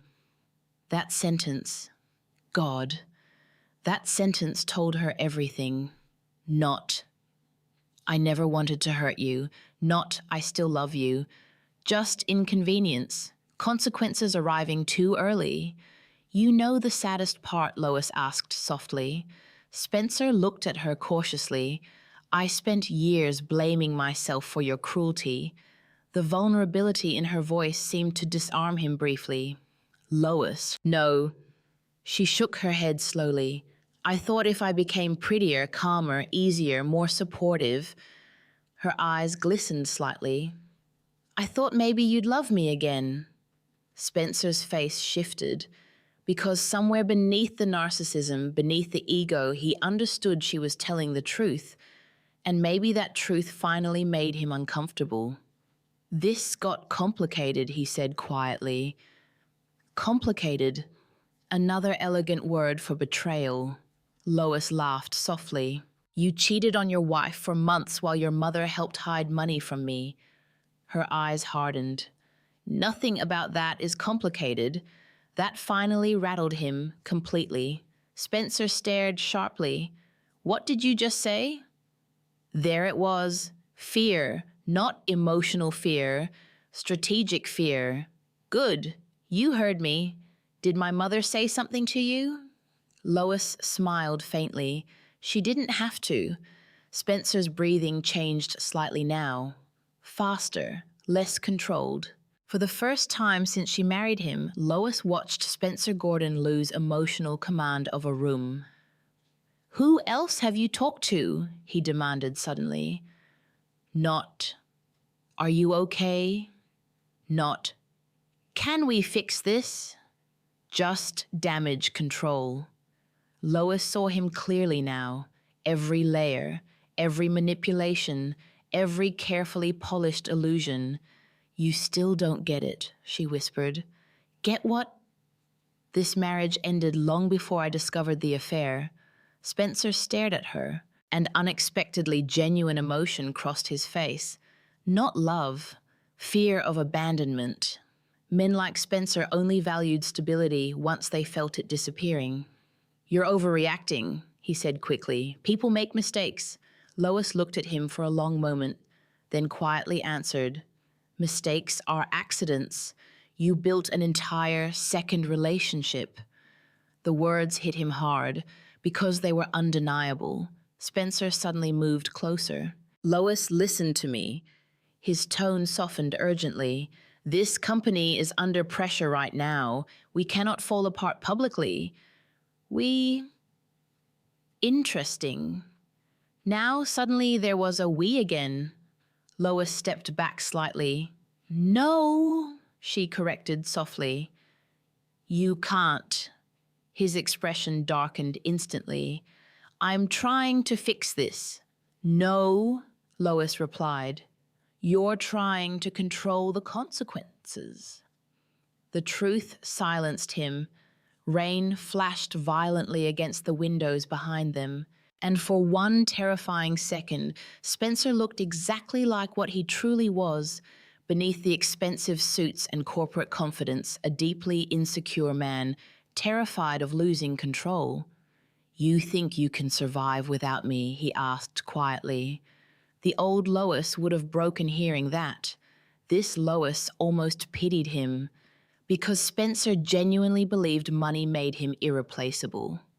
"You know what's funny?" Lois said softly. Spencer said nothing. "For years, I thought you were the reason I survived New York." Her eyes filled slightly. "But I survived New York while loving someone who slowly destroyed my confidence." The room went silent again. Then Spencer noticed something. A half-empty bookshelf, missing dresses from the closet hallway, gone luggage. His expression shifted instantly. "What is this?" Lois didn't answer. Spencer walked quickly toward the bedroom. Closet doors opened violently.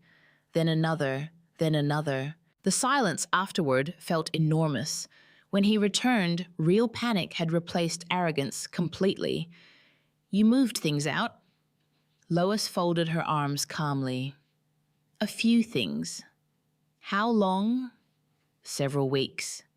Spencer looked genuinely stunned, like he couldn't process the possibility that Lois Gordon had been preparing to leave him quietly while still smiling beside him at dinner parties. "You planned this?" The accusation sounded almost wounded. Lois laughed bitterly. "Do you know how many nights I cried myself to sleep while you were with her?" Spencer looked away. "Good. Let him finally feel discomfort." "I already secured another apartment," Lois continued quietly. "Everything's handled." His head snapped back toward her. "What?" Lois stared at him steadily. "It's under my name." Something dark flickered across Spencer's face then. Confusion, fear, calculation. Because suddenly the woman he underestimated for 8 years no longer looked emotionally dependent. She looked prepared, dangerously prepared. And somewhere deep inside Spencer Gordon, for the very first time, real fear finally arrived. The morning Lois Gordon served her husband divorce papers began beautifully. That almost made it crueler. Sunlight spilled across the penthouse kitchen in soft gold ribbons, while Manhattan shimmered peacefully beyond the windows. Espresso brewed quietly. Jazz played low through hidden speakers. The kind of morning that once would have made Lois feel grateful for her life. Now it felt like the final scene before a controlled explosion. Lois moved calmly through the kitchen wearing a cream silk blouse and tailored white trousers. Elegant, composed, untouchable. Across from her, Spencer sat at the marble island, staring at financial reports with bloodshot eyes. He barely slept. She could tell. The arrogance was still there, but stress had begun eating holes through it. 3 weeks ago, Spencer Gordon entered rooms like a king. Now he looked like a man constantly waiting for bad news. Good. Coffee? Lois asked softly. Spencer rubbed his forehead tiredly. Please.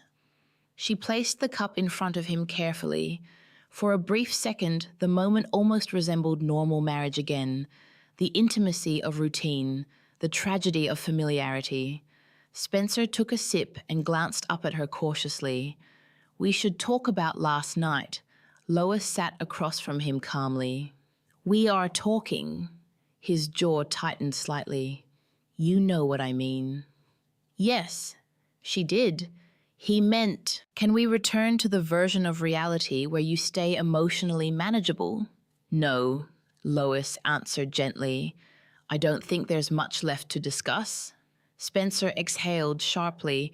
This doesn't have to become ugly. Lois nearly laughed at the irony. Ugly. As if betrayal only became ugly once consequences arrived. For years, Spencer humiliated her privately and publicly while expecting elegance in return. Now suddenly he wanted peace. I agree, Lois said calmly. It doesn't. Then she reached beside her chair and placed the envelope onto the marble counter between them. Silence. Spencer stared down at it, then up at her. What's this? Lois folded her hands neatly. Your divorce papers. The room went still, completely still. Even the jazz music suddenly sounded distant. Spencer didn't touch the envelope immediately, like avoiding it might somehow delay reality. Then finally he laughed once, short, disbelieving. You're serious? Lois said nothing. Because women became most dangerous the moment they stopped begging to be understood. Spencer opened the envelope slowly. The confidence drained from his face line by line. His eyes moved faster, then stopped, then moved again. What the hell is this? His voice changed completely now, not irritated, alarmed. Lois remained calm. A legal filing. No, Spencer snapped, flipping pages aggressively. This asset division. What is this? There it was. Not heartbreak over losing his wife. Fear over losing control. Lois watched him carefully. Years ago, this realization would have shattered her emotionally. Now it only confirmed everything. You should keep reading, she said quietly. Spencer's breathing sharpened as he scanned the documents. Property ownership structures, investment holdings, protected accounts, shared acquisitions, and most importantly, Lois Gordon's legal connections to far more of his empire than Spencer ever realized. That's impossible, he muttered. No, it wasn't. It was simply the consequence of underestimating her for 8 years. You signed most of those structures yourself, Lois explained softly. Spencer looked up sharply. You manipulated documents? The accusation almost offended her. No, Lois answered calmly. I paid attention to documents you assumed I'd never understand. His face darkened. Who's helping you? Before Lois could answer, the penthouse doors opened. Rebecca Hartwell entered, carrying another leather folder. Perfect timing. Spencer went completely rigid. What the hell is she doing here? Rebecca closed the door behind her gracefully. Good morning, Mr. Gordon. Spencer stood abruptly. You brought a lawyer into my home. Rebecca tilted her head slightly. Technically, several properties connected to this residence are now under active legal review. Her expression remained cool. So that distinction may become complicated. Spencer stared at Lois like he no longer recognized her. Good, because for years he only recognized the version of her that made him comfortable. Rebecca approached the island calmly and opened the folder. Mr. Gordon, she said professionally, we strongly advise cooperation moving forward. Spencer scoffed bitterly. You planned this. Lois met his gaze steadily. No, she corrected softly. I survived this. The sentence landed harder than shouting ever could have, because deep down, Spencer knew it was true. Rebecca slid additional documents across the counter. These outlined temporary financial protections connected to jointly leveraged holdings. Spencer scanned them rapidly, then his face lost color. No. Rebecca remained calm. Yes. The Connecticut properties aren't hers. They are partially connected through marital investment structures, utilizing Mrs. Gordon's tax identity. Spencer looked stunned. Actually stunned, like a man suddenly realizing the quiet wife he ignored had been standing inside his empire unnoticed for years. That makes no sense, he muttered. Rebecca folded her hands. It makes perfect legal sense. Spencer turned toward Lois again. When were you going to tell me? The question nearly broke something inside her. Because after years of deception, he still somehow expected honesty from her. When were you going to tell me about Madeline? Lois asked quietly. Silence. Spencer looked away first. Of course he did. Rebecca continued calmly.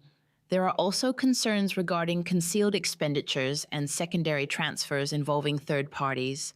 Madeline. Spencer immediately understood. You're dragging her into this. Lois laughed softly. No, Spencer. You did. The truth hung brutally in the room, and for the first time since she met him, Spencer Gordon looked small. Not physically, spiritually, like a man stripped of performance. You think this makes you powerful? He snapped suddenly. There it was. Anger, male ego finally cornered. Lois stood slowly. No, she answered calmly. I think this makes me free. The words visibly hit him, because freedom was the one thing Spencer never imagined Lois would choose over him. He stepped closer. You're making a mistake. Lois held his gaze. I made my mistake 8 years ago when I confused love with self-abandonment. Spencer's expression twisted painfully. For a second, she saw something real there, not manipulation, grief, tiny, fragile, almost human. Then it vanished beneath defensiveness again. This is because of the company pressure, he said quickly. You're panicking. No, Lois replied softly. I stopped panicking the moment I realized losing you wasn't the worst thing that could happen to me. Silence. Rebecca quietly gathered documents while tension filled the kitchen like smoke. Spencer looked exhausted suddenly, not angry anymore, just unraveling. You really want to destroy everything? He asked quietly. Lois stared at him for a long moment, then answered honestly, You destroyed this marriage long before I filed paperwork. His eyes darkened with something dangerous then. Fear. Because he finally understood what was happening. Lois wasn't threatening to leave anymore. She already had emotionally, and men like Spencer only understood value after losing access to it. Then his phone rang. The sound shattered the silence violently. Madeline. Spencer stared at the screen. Rebecca noticed. So did Lois. Interesting timing. Spencer answered immediately. What? Madeline's voice exploded loudly enough for everyone to hear fragments. Contacted by investigators. What did you tell them? My name's in documents. Spencer turned pale. Calm down, he hissed. But Madeline wasn't calming down. Because affairs felt glamorous until consequences arrived. Spencer hung up abruptly and looked toward Lois in disbelief. What did you do? Lois picked up her untouched coffee calmly. For years, she imagined this moment differently. Screaming, crying, rage. Instead, she felt almost peaceful. Because the worst pain already happened long ago, everything now was simply truth arriving. I finally stopped protecting you, she said softly, And somehow that terrified Spencer Gordon more than anything else ever had. Madeline Pierce stopped answering Spencer's calls 2 days after the divorce papers. At first, Spencer treated it like an inconvenience, then an irritation, then panic. Lois watched the transformation happen from emotional distance while finishing the last stages of moving into her new apartment overlooking the Hudson. The apartment felt different from the penthouse, not larger, not more luxurious, but peaceful. Every piece of furniture had been chosen by Lois alone, no Spencer, no compromises, no walking on emotional glass, just silence. Healthy silence, the kind that healed instead of punished. Naomi stood in the middle of the living room holding wine glasses while movers unpacked boxes nearby. "This place is gorgeous," she said honestly. Lois smiled faintly. "It still doesn't feel real." "That's trauma," Naomi replied casually. "Your nervous system's confused because nobody's criticizing you every 10 minutes. Lois laughed unexpectedly. And God, the sound startled her. She used to laugh constantly once, before marriage turned emotional survival into routine. Naomi handed her wine. "You know what the craziest part is? What you're finally starting to look like yourself again." The sentence hit Lois harder than expected, because somewhere between Spencer's ambition and Evelyn's cruelty, she had disappeared completely. Not dramatically, gradually, one compromise at a time. Across Manhattan, Spencer Gordon was unraveling publicly. Board members stopped sounding friendly. Investors became colder. Calls went unanswered. Even employees sensed weakness now. And powerful men terrified of losing status often became cruelest when desperate. Spencer sat inside his office, staring at his phone while voicemail after voicemail from Madeline went unanswered. Finally, she texted him, "Stop contacting me." That single sentence infuriated him more than any legal threat, because Spencer genuinely believed Madeline loved him. No. Correction. He believed admiration was permanent. That was the problem with narcissistic men. They confused validation with loyalty. His office doors opened suddenly. Madeline herself entered, sharp gray suit, cold expression, no warmth left. Spencer stood immediately. Finally, Madeline closed the door behind her. "We need to talk." No kiss, no smile. Interesting. Spencer moved closer. "You disappearing right now is unbelievably selfish." Madeline stared at him in disbelief. "Selfish," Spencer exhaled harshly. "The company's under investigation. Lois filed for divorce. Investors are panicking.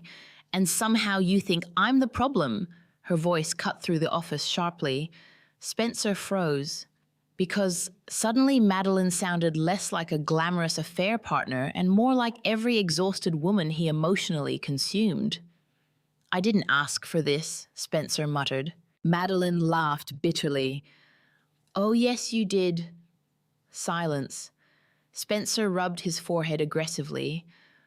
"Lois is trying to destroy me." Madeline's eyes darkened instantly. "No, Spencer. She stopped protecting you." Her voice lowered. "There's a difference." The words hit harder because they echoed exactly what Lois said. Spencer looked away. For the first time in years, reality surrounded him from every direction, and he could no longer manipulate the narrative fast enough to escape it. Madeline crossed her arms. "Investigators contacted me directly this morning." Spencer's jaw tightened. "You'll be fine." Madeline stared at him, and suddenly she looked exhausted too. Not glamorous, not seductive, just tired. "Do you know what your problem is?" she asked quietly. Spencer scoffed bitterly. "Apparently everything." "No." Madeline shook her head slowly. "You think women exist to absorb consequences for you." The sentence landed brutally. Because deep down, Spencer knew it was true. Lois absorbed his loneliness, his ambition, his emotional instability. Madeline absorbed his ego, his fantasies, his need for validation, and now that consequences arrived, he expected both women to stay loyal while he panicked. Madeline stepped toward his desk. "You promised me you were leaving her." Spencer looked defensive immediately. "I was trying to handle things carefully." "No," Madeline replied coldly. "You were trying to keep both lives." Silence. She reached into her purse calmly, then placed a small digital recorder onto the desk. Spencer stared at it. "What is that insurance?" His stomach dropped instantly. Madeline's expression remained ice cold. "I recorded conversations, meetings, calls." She tilted her head slightly. "You lied to everyone, Spencer. I needed protection." Protection. The word echoed painfully now, because every woman around him eventually learned survival mattered more than loving him. "You recorded me," Spencer whispered. Madeline gave a humorless laugh. "You taught me not to trust you." Then she turned and walked toward the door. Spencer stepped forward quickly. "So that's it? You're abandoning me?" Madeline stopped, slowly looked back, and for the first time since he met her, she looked disgusted by him. "You abandoned your wife emotionally for years," she said quietly. "You don't get to complain about abandonment now." Then she walked away, leaving Spencer alone in the office with silence and consequences. That night, Lois sat on her apartment balcony wrapped in a blanket while city lights shimmered across the river. Peace still felt unfamiliar, not happiness exactly, more like emotional decompression, like finally surfacing after years underwater. Her phone buzzed. "Rebecca." "Good news," the attorney said immediately. Lois smiled slightly. "That sounds dangerous." Rebecca actually laughed. Madeline Pierce retained independent counsel. "Interesting. What does that mean?" "It means she's protecting herself now instead of protecting Spencer." Lois stared out at the skyline silently. Of course she was. Affairs only felt exciting while consequences belonged to someone else. Rebecca's tone softened slightly. "How are you holding up?" The question surprised Lois. Nobody asked her that during her marriage. Not really. "I don't know," she admitted honestly. "Some mornings I feel powerful. Other mornings—" Her voice weakened slightly. "I still grieve him." Rebecca stayed quiet for a moment. "Grief doesn't mean you made the wrong decision." Lois closed her eyes. Tears burned unexpectedly. Because healing wasn't cinematic. It wasn't one dramatic moment of empowerment. It was missing someone who hurt you and leaving anyway. "You know what I miss most," Lois whispered. "What?" "The version of him I kept hoping would come back." The silence afterward felt heavy. Then Rebecca answered carefully. "Sometimes the hardest part of healing is accepting that potential isn't reality." The truth of it nearly shattered Lois emotionally, because she didn't just lose a marriage, she lost the future she spent years emotionally building inside her head. Meanwhile, Spencer sat alone inside the penthouse, surrounded by darkness and unfinished whiskey. The apartment felt enormous now, cold, hostile. Lois's absence haunted everything. Her candles were gone, her books disappeared. The soft warmth she brought into rooms vanished completely. And suddenly Spencer realized something horrifying. Lois had never merely decorated his life, she emotionally stabilized it. Without her, everything felt empty.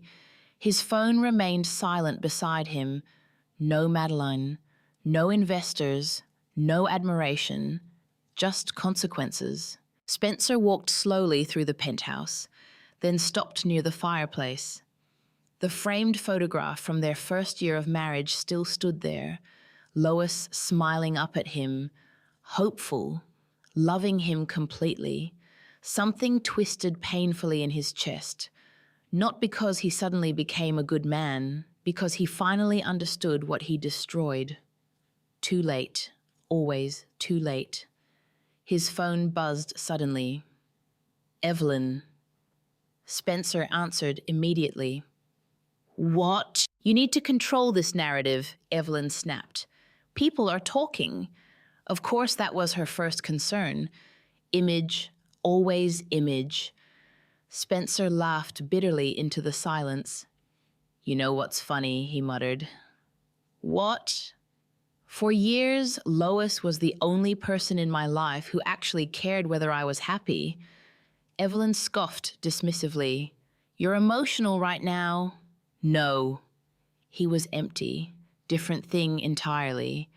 Spencer ended the call abruptly and stared out over Manhattan alone. For the first time in his adult life, nobody was protecting him from himself anymore.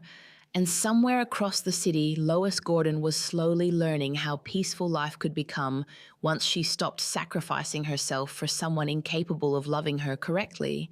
The courthouse smelled like old paper, polished wood, and quiet judgment.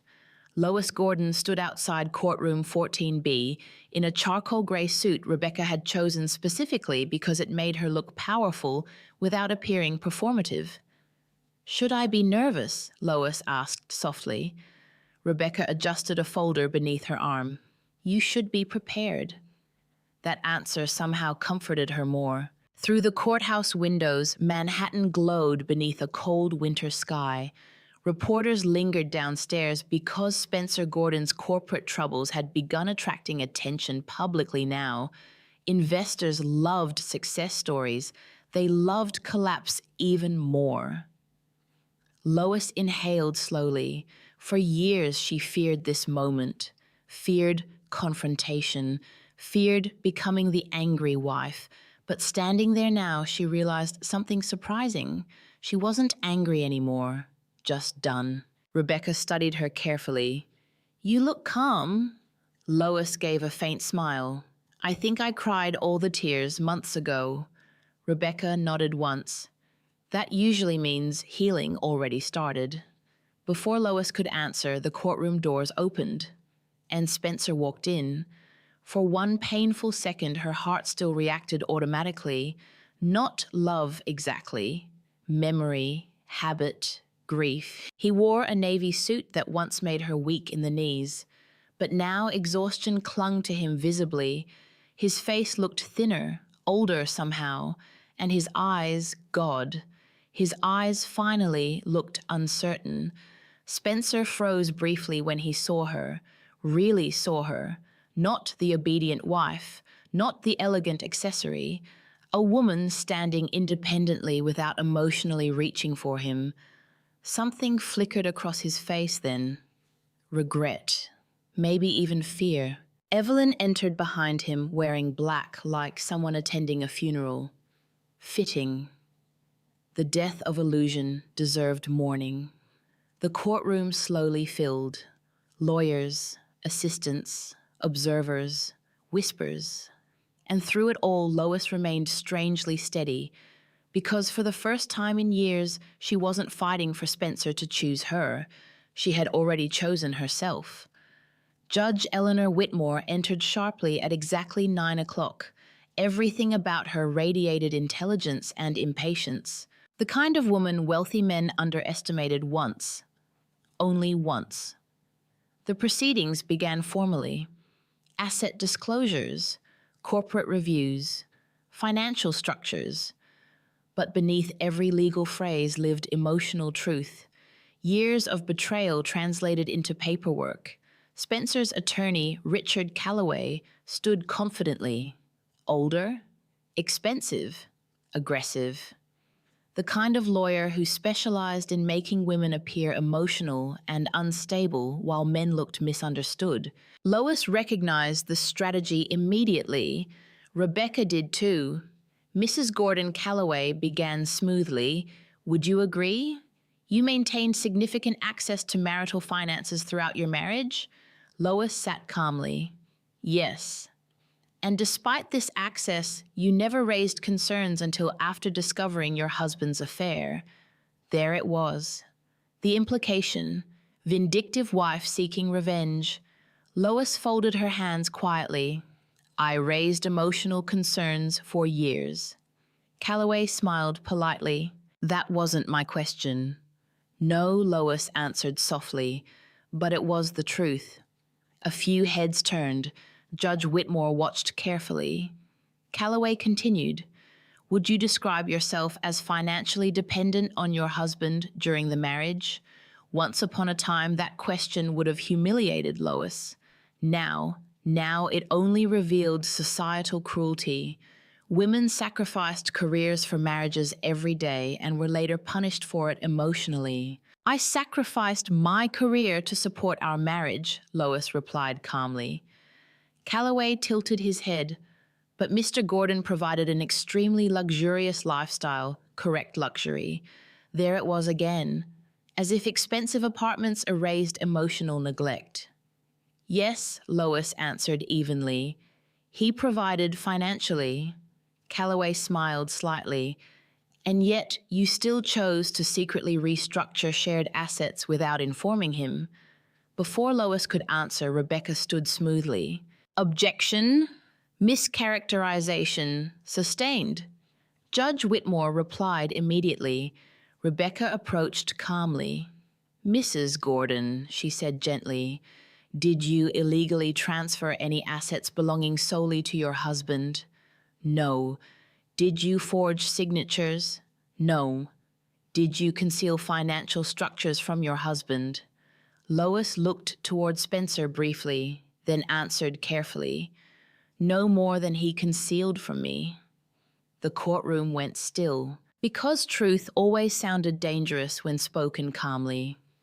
Rebecca continued, why did you begin reviewing marital finances? Lois inhaled slowly. Because my husband became emotionally distant, secretive, and financially evasive. And when did you discover the affair? Lois hesitated briefly.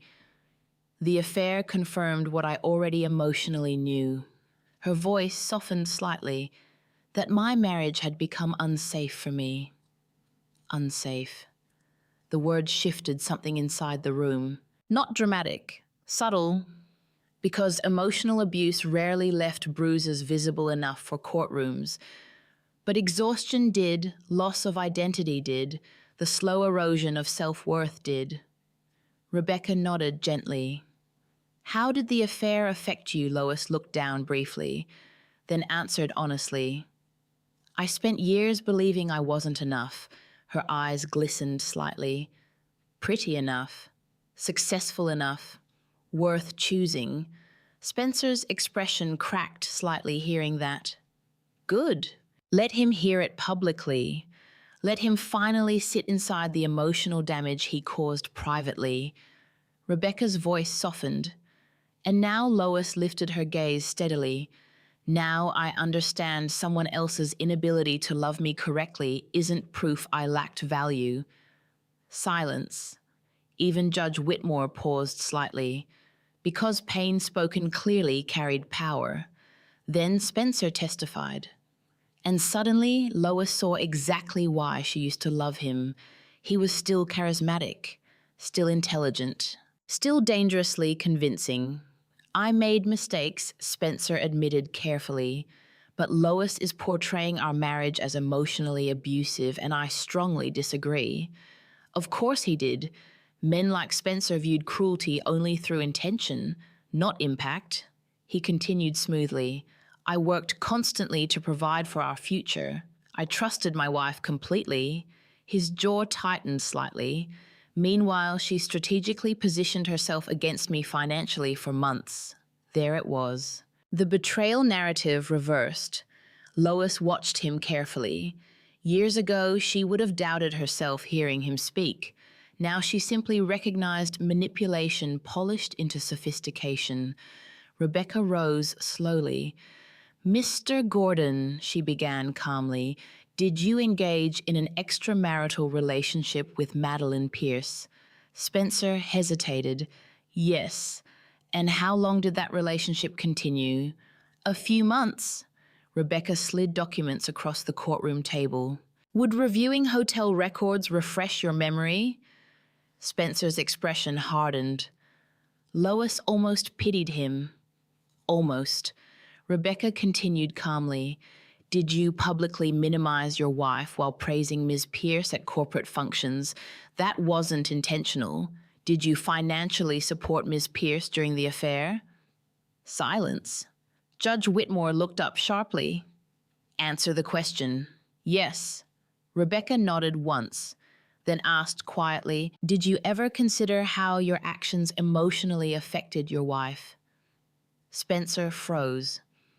Not because the answer was difficult, because nobody had ever forced him to sit inside that question before. The courtroom became painfully silent.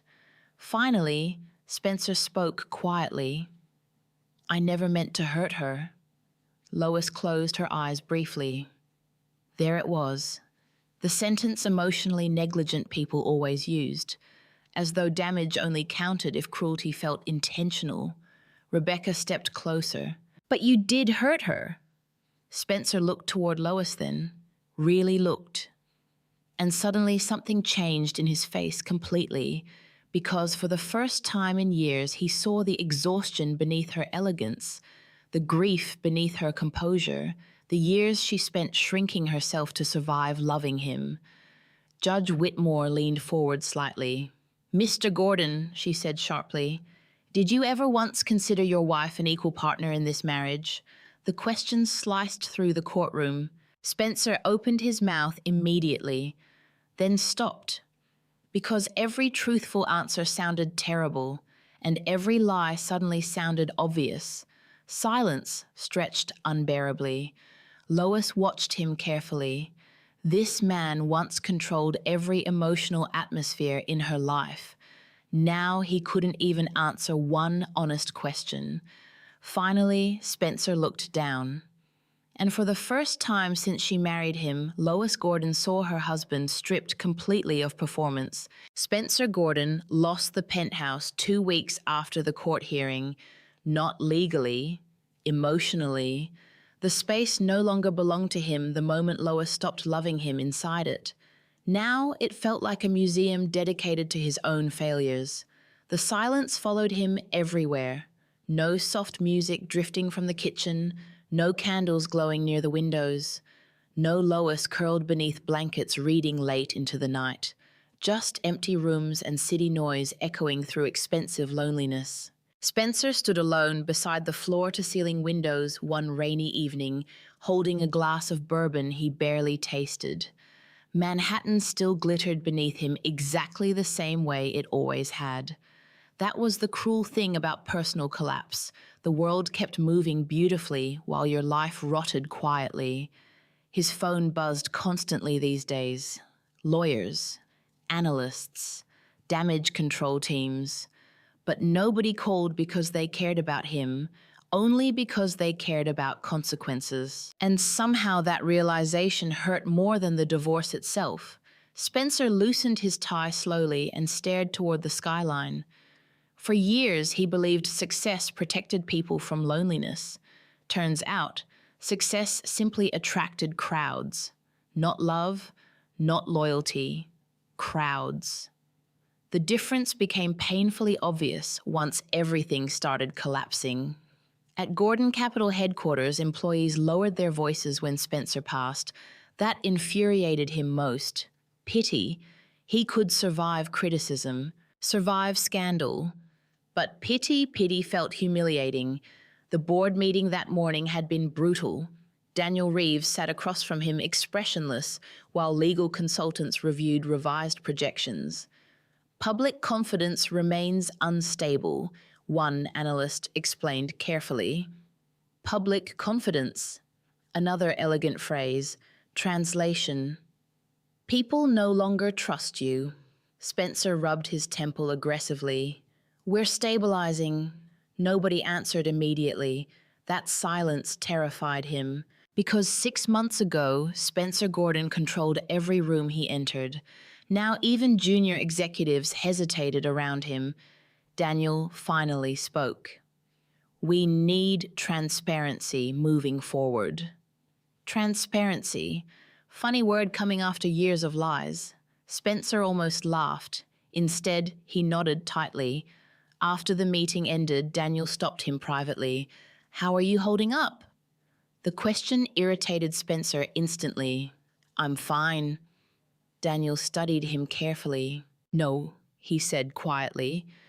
"You're not."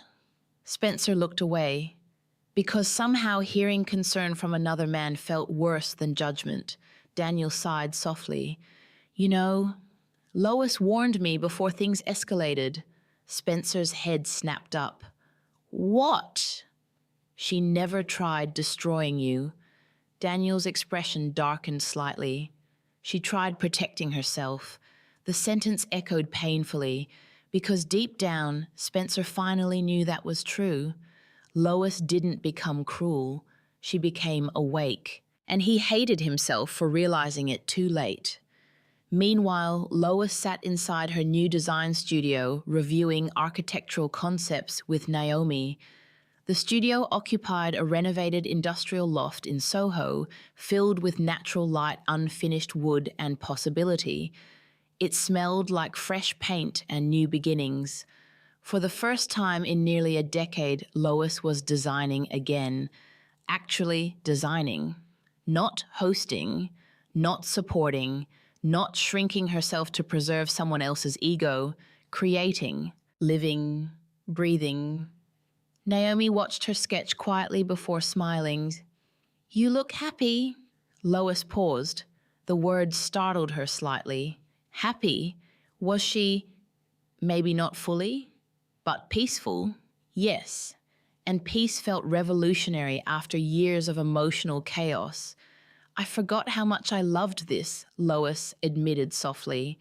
Naomi leaned against the drafting table. "You didn't forget." She smiled sadly. "You buried it to survive your marriage." The truth settled heavily between them, because Lois now understood something painful. Toxic relationships didn't always destroy you dramatically.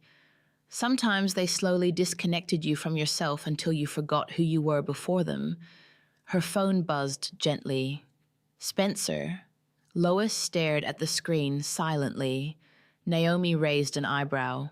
"You gonna answer?" Lois hesitated, then declined the call. Not out of anger, out of boundaries. That distinction mattered now. Spencer called again immediately, then again. Finally, a voicemail notification appeared. Lois listened reluctantly. His voice sounded tired. Real tired. "Lois." Long pause. "I know you probably hate me right now." "No." That was the strange part. She didn't hate him anymore. Hatred required emotional attachment, and Lois was finally beginning to let go. Spencer continued quietly, I need to talk to you." The vulnerability in his voice hurt unexpectedly, because once upon a time, hearing Spencer sound emotionally exposed would have made her run toward him instantly. Now it only made her sad. Not for herself, for the years both of them wasted pretending emotional neglect counted as love. That evening, Spencer visited Evelyn. The Upper East Side townhouse felt colder than usual. Evelyn poured him whiskey while watching him carefully. "You look terrible." Spencer laughed bitterly. "Thanks, Mom." She sat across from him elegantly. "You need to stop spiraling." "There's no spiraling." "Spencer." The sharpness in her voice silenced him. Evelyn studied her son for a long moment, then finally asked, "Do you love her?" Spencer froze. Because somehow nobody had asked the question directly before. Not lawyers, not investors, not even Lois. "Do you love her?" The answer should have been simple. Instead, it shattered him internally. "Yes," he admitted quietly. Evelyn looked surprised. "You have a strange way of showing it." Spencer laughed harshly and looked down at his glass. "I know." Silence stretched heavily. Then Spencer whispered something he never imagined saying aloud. I thought she'd never leave. The honesty stunned even him, because that was the core truth beneath everything. Spencer didn't cheat because Lois lacked value. He cheated because he believed her love was unconditional, no matter how selfish he became. Evelyn sighed softly. Men in this family were raised to believe stability is permanent. Spencer looked up sharply. And whose fault is that? The question landed harder than intended. Evelyn's expression hardened immediately. I protected this family. No, Spencer said quietly. You taught me people stay, no matter how badly we treat them. Silence. For once, Evelyn had no immediate response, because somewhere deep down she knew he was right. Later that night, Spencer returned to the penthouse alone again. Rain reflected across the windows while darkness swallowed the rooms. He wandered toward the bookshelf absent-mindedly, then noticed something strange. One book remained tucked between empty spaces where Lois's collection used to be. Architecture and Emotional Space, her old university textbook. Spencer picked it up slowly. Inside the cover, Lois had written notes everywhere in delicate handwriting. Light creates emotion. A room should make people feel safe. Beauty means nothing without warmth. Spencer sat heavily onto the couch, staring at the pages, and suddenly memories hit him violently. Young Lois sketching floor plans late at night. Young Lois excitedly discussing buildings over cheap wine. Young Lois, before marriage, slowly convinced her dreams mattered less than his. God. He didn't just betray her physically, he consumed her identity. The realization nearly made him sick. For years, Spencer viewed Lois as emotionally stable background noise, reliable, constant, safe. He never stopped to ask what it cost her to remain that way, and now she was gone, not temporarily, gone. His phone buzzed again, a message from Rebecca Hartwell. Mrs. Gordon has agreed to one private meeting next week. Final discussion only. Spencer stared at the message for a long time. One meeting, one final chance. And for the first time in his entire adult life, Spencer Gordon realized success meant absolutely nothing if the person who loved you most no longer recognized who you became. The restaurant chosen for the final meeting was not romantic. It was intentional. Neutral lighting, quiet corner booth, no music loud enough to mask truth, no luxury distractions to soften the edges of what was about to happen. Rebecca Hartwell arrived first, then Lois Gordon. Spencer arrived 10 minutes late, a habit he used to assert dominance, but today it felt different. Today it felt like delay, like fear disguised as control. When Spencer stepped inside, Lois noticed immediately how much he had changed, not in appearance, in energy. The confidence was gone, the effortless arrogance replaced by something brittle, unstable, human. Their eyes met across the room. For a moment, neither moved. Then Spencer walked toward the booth slowly, like someone approaching a door they were afraid to open. Lois, he said quietly, just her name, no charm, no performance, no confidence. Lois nodded politely. Spencer. He sat across from her. Rebecca remained silent, observing. Spencer looked at Lois carefully, like he was trying to memorize a version of her he no longer had access to. You look good, he said awkwardly. Lois almost smiled. I feel good. That landed differently, because Spencer understood instantly she didn't need him anymore to feel whole. A long silence followed, the kind of silence that used to be filled with his presence dominating every emotional space. Now it just existed. Heavy, equal. Rebecca finally spoke. This meeting is to determine final settlement terms and emotional closure boundaries. Spencer let out a short, bitter laugh. Emotional closure boundaries, he repeated. That sounds like something you would say now. Rebecca didn't react. Lois kept her gaze steady. Spencer leaned forward slightly. I didn't come here to argue paperwork. Rebecca raised an eyebrow. Then why did you come? Spencer hesitated.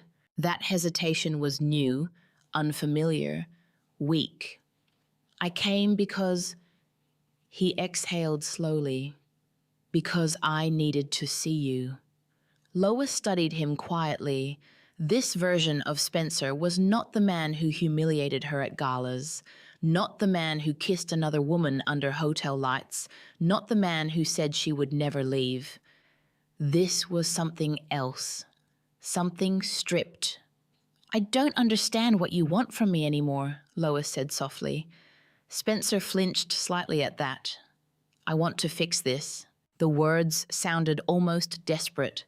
Lois tilted her head gently. Fix what, Spencer? He hesitated. The marriage. A pause. Then Lois nodded slowly. You're too late. The sentence wasn't angry. It wasn't sharp. It was simply final. Spencer's jaw tightened. You always say that like it's simple. It is, Lois replied calmly. When someone stops hurting you, the relationship ends emotionally before it ends legally.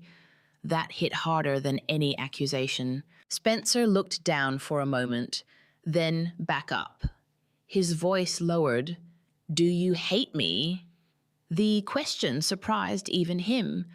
Lois considered it honestly, then shook her head slightly. No. Spencer blinked. No. I don't hate you, she repeated quietly. Hate still connects me to you emotionally. I don't want that anymore. Silence. Rebecca glanced down at her folder, giving them space. Spencer leaned back slowly, like he couldn't process the answer. So what am I to you now? Lois held his gaze. Someone I used to love. That landed differently.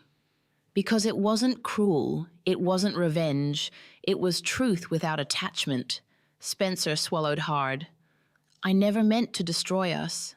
Lois nodded slightly. I believe you. That confused him. You do? Yes, she said softly. But intention doesn't erase impact. Spencer stared at her like she had spoken a foreign language. For years, he believed emotional consequences were negotiable. Now he was learning they were not. Rebecca finally slid a document across the table. Final settlement agreement, she said calmly. This will conclude all shared financial obligations. Spencer didn't look at it immediately. Instead, he looked at Lois, really looked at her. You're walking away from everything. Lois shook her head gently. No, she corrected. I'm walking away from you. That distinction hit harder than he expected, because suddenly he realized something terrifying. She wasn't leaving because she lost love. She was leaving because she found herself again. Spencer's voice lowered. Is there someone else? The question almost sounded reflexive, like he needed a villain to understand her decision. Lois almost smiled sadly. No, she said. There's finally just me. Silence. That was worse than any betrayal he imagined. Rebecca cleared her throat gently. Spencer, please review the documents. He didn't move. Instead, he asked quietly, Do you remember when we first moved into the penthouse? Lois paused. Yes, she did, against her will. You were so excited, Spencer continued. You said you'd design the entire space into something warm. Lois looked at him silently. I tried, she said softly. I know. Another pause. I didn't notice, Spencer admitted quietly. The honesty startled even him. Lois didn't respond immediately because that was the first real truth he had spoken in years. I know, she repeated gently. Spencer's voice cracked slightly. I thought you'd always be there. Lois nodded slowly. I thought that too. A long silence settled. Not hostile, just heavy. Finally, Spencer spoke again. If I had changed earlier, would you stay? Lois looked at him for a long moment, then answered honestly, I don't think it's about when you changed, Spencer frowned. Then what is it about? Lois inhaled softly. It's about how long I stopped feeling seen before I stopped loving you. That broke something in him, not dramatically, quietly, like glass cracking under pressure. Spencer looked down at his hands. For the first time, he didn't have an argument, no defense, no manipulation, just realization. I don't know how to fix being that person, he said quietly. Lois nodded. I know. Silence again. Then Spencer whispered something unexpected. I miss you. Lois closed her eyes briefly, not because it moved her, because she believed him, and that made it more painful. I know, she said softly. Rebecca gently placed a pen in front of him. Whenever you're ready. Spencer stared at it for a long time, then finally signed. Each stroke felt heavier than the last, not legally, emotionally, like closing a chapter he never thought would end. When he finished, he set the pen down slowly, then looked at Lois one last time. What happens now? He asked quietly. Lois stood slowly, adjusted her coat, and looked at him with calm clarity. Now you learn who you are without me? Spencer nodded faintly, as if he already understood that lesson would hurt. Lois turned toward the exit. Spencer watched her go, and for the first time in his life, he didn't try to stop her, because he finally understood some losses don't happen in a single moment. They happen slowly, over years of not choosing someone until they stop waiting to be chosen. Rebecca gathered her documents quietly. Spencer remained seated alone, watching the empty space where Lois used to be, and realizing too late he had mistaken her patience for permanence. Outside, Lois Gordon stepped into cold New York air. It felt different now, not lonely, not heavy, open. She looked up at the skyline once, then walked forward without looking back. For the first time in 8 years, there was no one behind her to catch up to, and no one ahead of her she needed permission to follow, only her, finally, fully, free. The first morning after everything ended, Lois Gordon woke up without panic. That alone felt surreal.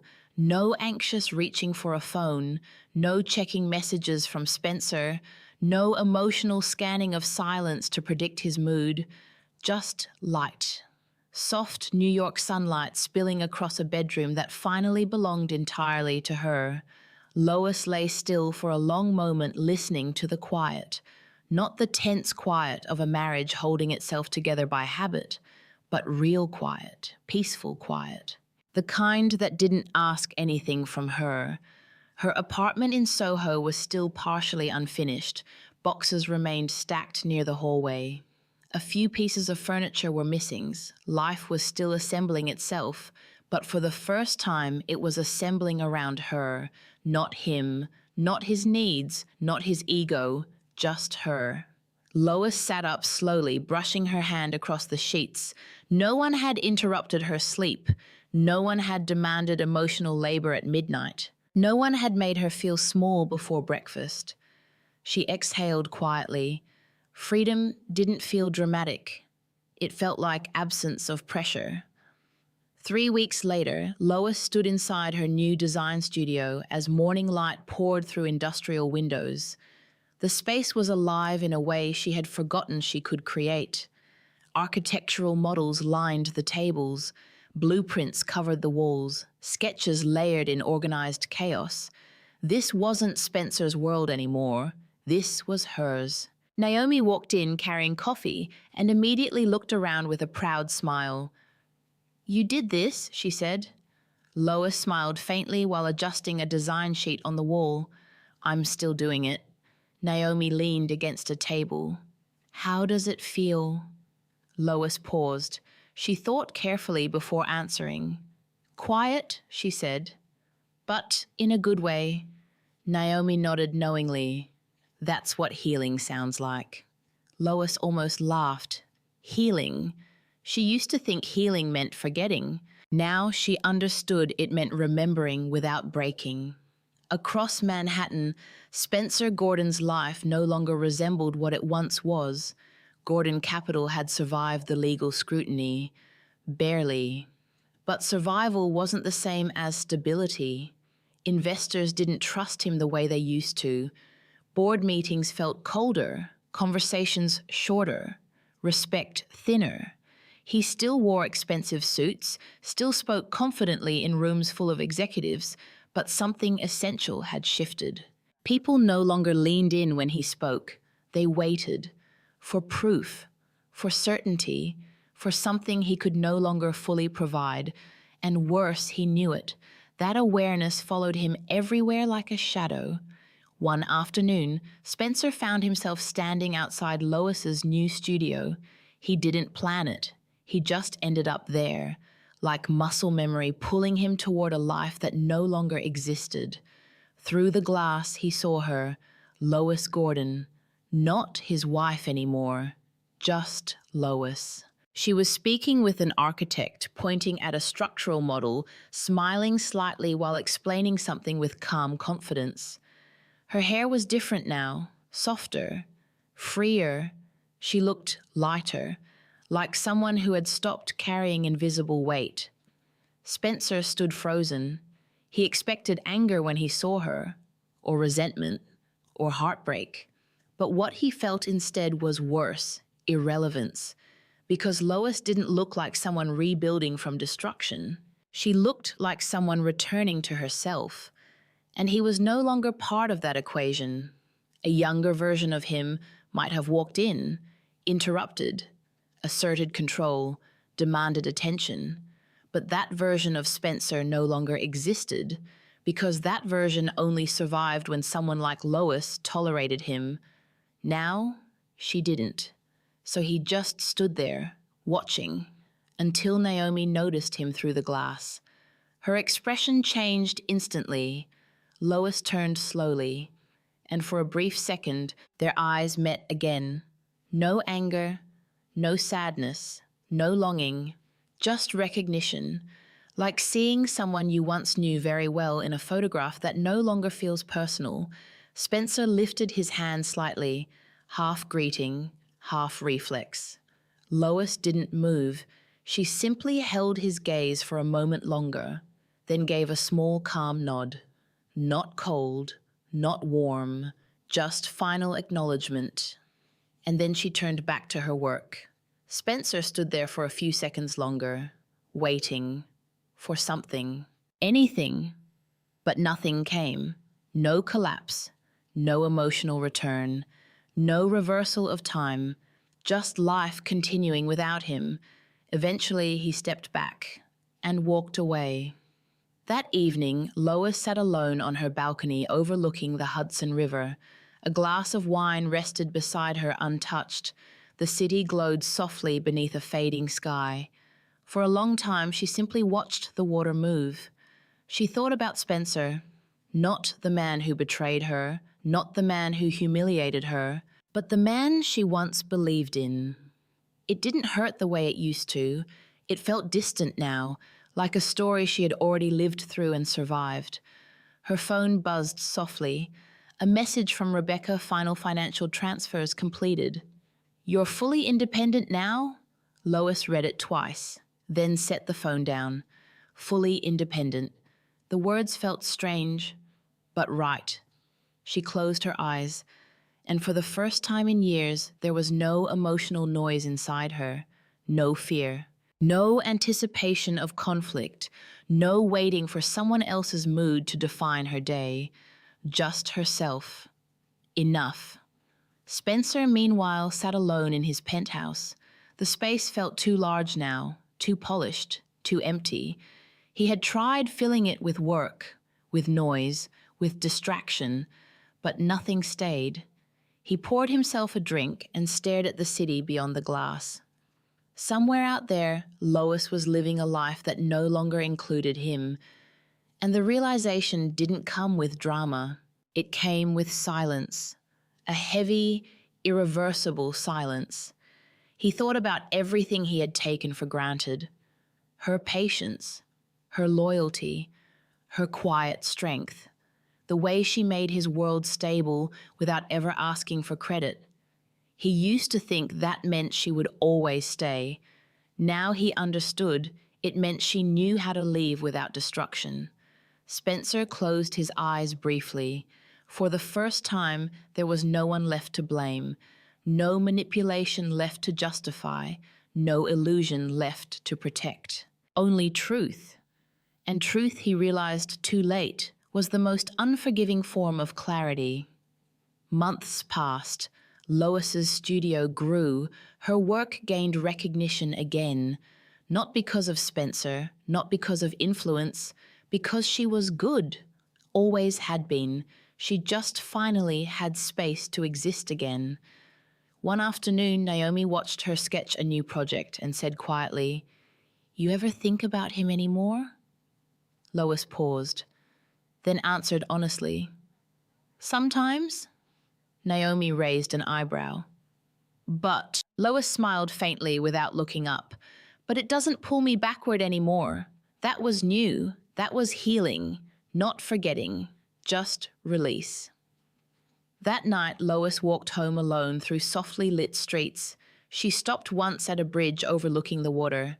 The city moved around her, alive, constant, unbothered. She thought about everything she had lost, and everything she had almost lost herself trying to keep. Then she whispered quietly into the wind, "I'm still here." And for the first time in 8 years, there was no one she needed to survive, only someone she had finally become again, Lois Gordon. Not a wife, not a shadow, not an accessory to someone else's story, just herself. And that was enough. This story of Lois Gordon is not just about betrayal, divorce, or revenge. It is about the quiet collapse of self-worth that happens when someone slowly forgets who they are while trying to love the wrong person. For years, Lois believed that patience meant strength, that silence meant maturity, and that sacrificing herself was proof of devotion. But what she eventually discovered is something many people learn too late: love that requires you to disappear is not love at all, it is erosion. Spencer Gordon did not destroy Lois in a single moment. He did it gradually through neglect, superiority, and emotional absence that became normal over time. And that is what makes this story painful and real. Toxic relationships rarely begin with cruelty. They begin with charm, comfort, and promises. The danger is not in how loudly someone hurts you, but in how quietly they teach you to accept less than you deserve. But Lois's transformation is what turns pain into power. She did not become strong because she won a fight. She became strong because she stopped abandoning herself. She learned that healing is not loud, it is often silent decisions made in private, signing papers, setting boundaries, walking away without begging to be understood. The most powerful truth in her journey is this: the moment you stop trying to be chosen by someone who constantly overlooks you is the moment you finally begin choosing yourself. And that decision changes everything. It shifts your identity from someone waiting to be loved correctly into someone who refuses to be loved incorrectly. Spencer's downfall was not caused by revenge. It was caused by arrogance. He assumed emotional loyalty was permanent, that kindness meant dependency, and that love would always tolerate disrespect. But people do not leave because they stop loving you. They leave because they finally start loving themselves more. Lois's ending is not tragic. It is liberation. She did not lose a marriage. She recovered her identity. And in doing so, she proved something deeply important: walking away is not weakness. It is often the most honest form of strength. If this story made you feel something, pain, reflection, anger, or even hope, share your thoughts in the comments. What moment hit you the hardest and why? And if you enjoy emotionally powerful storytelling like this, don't forget to subscribe for more cinematic life lessons about love, betrayal, and self-worth.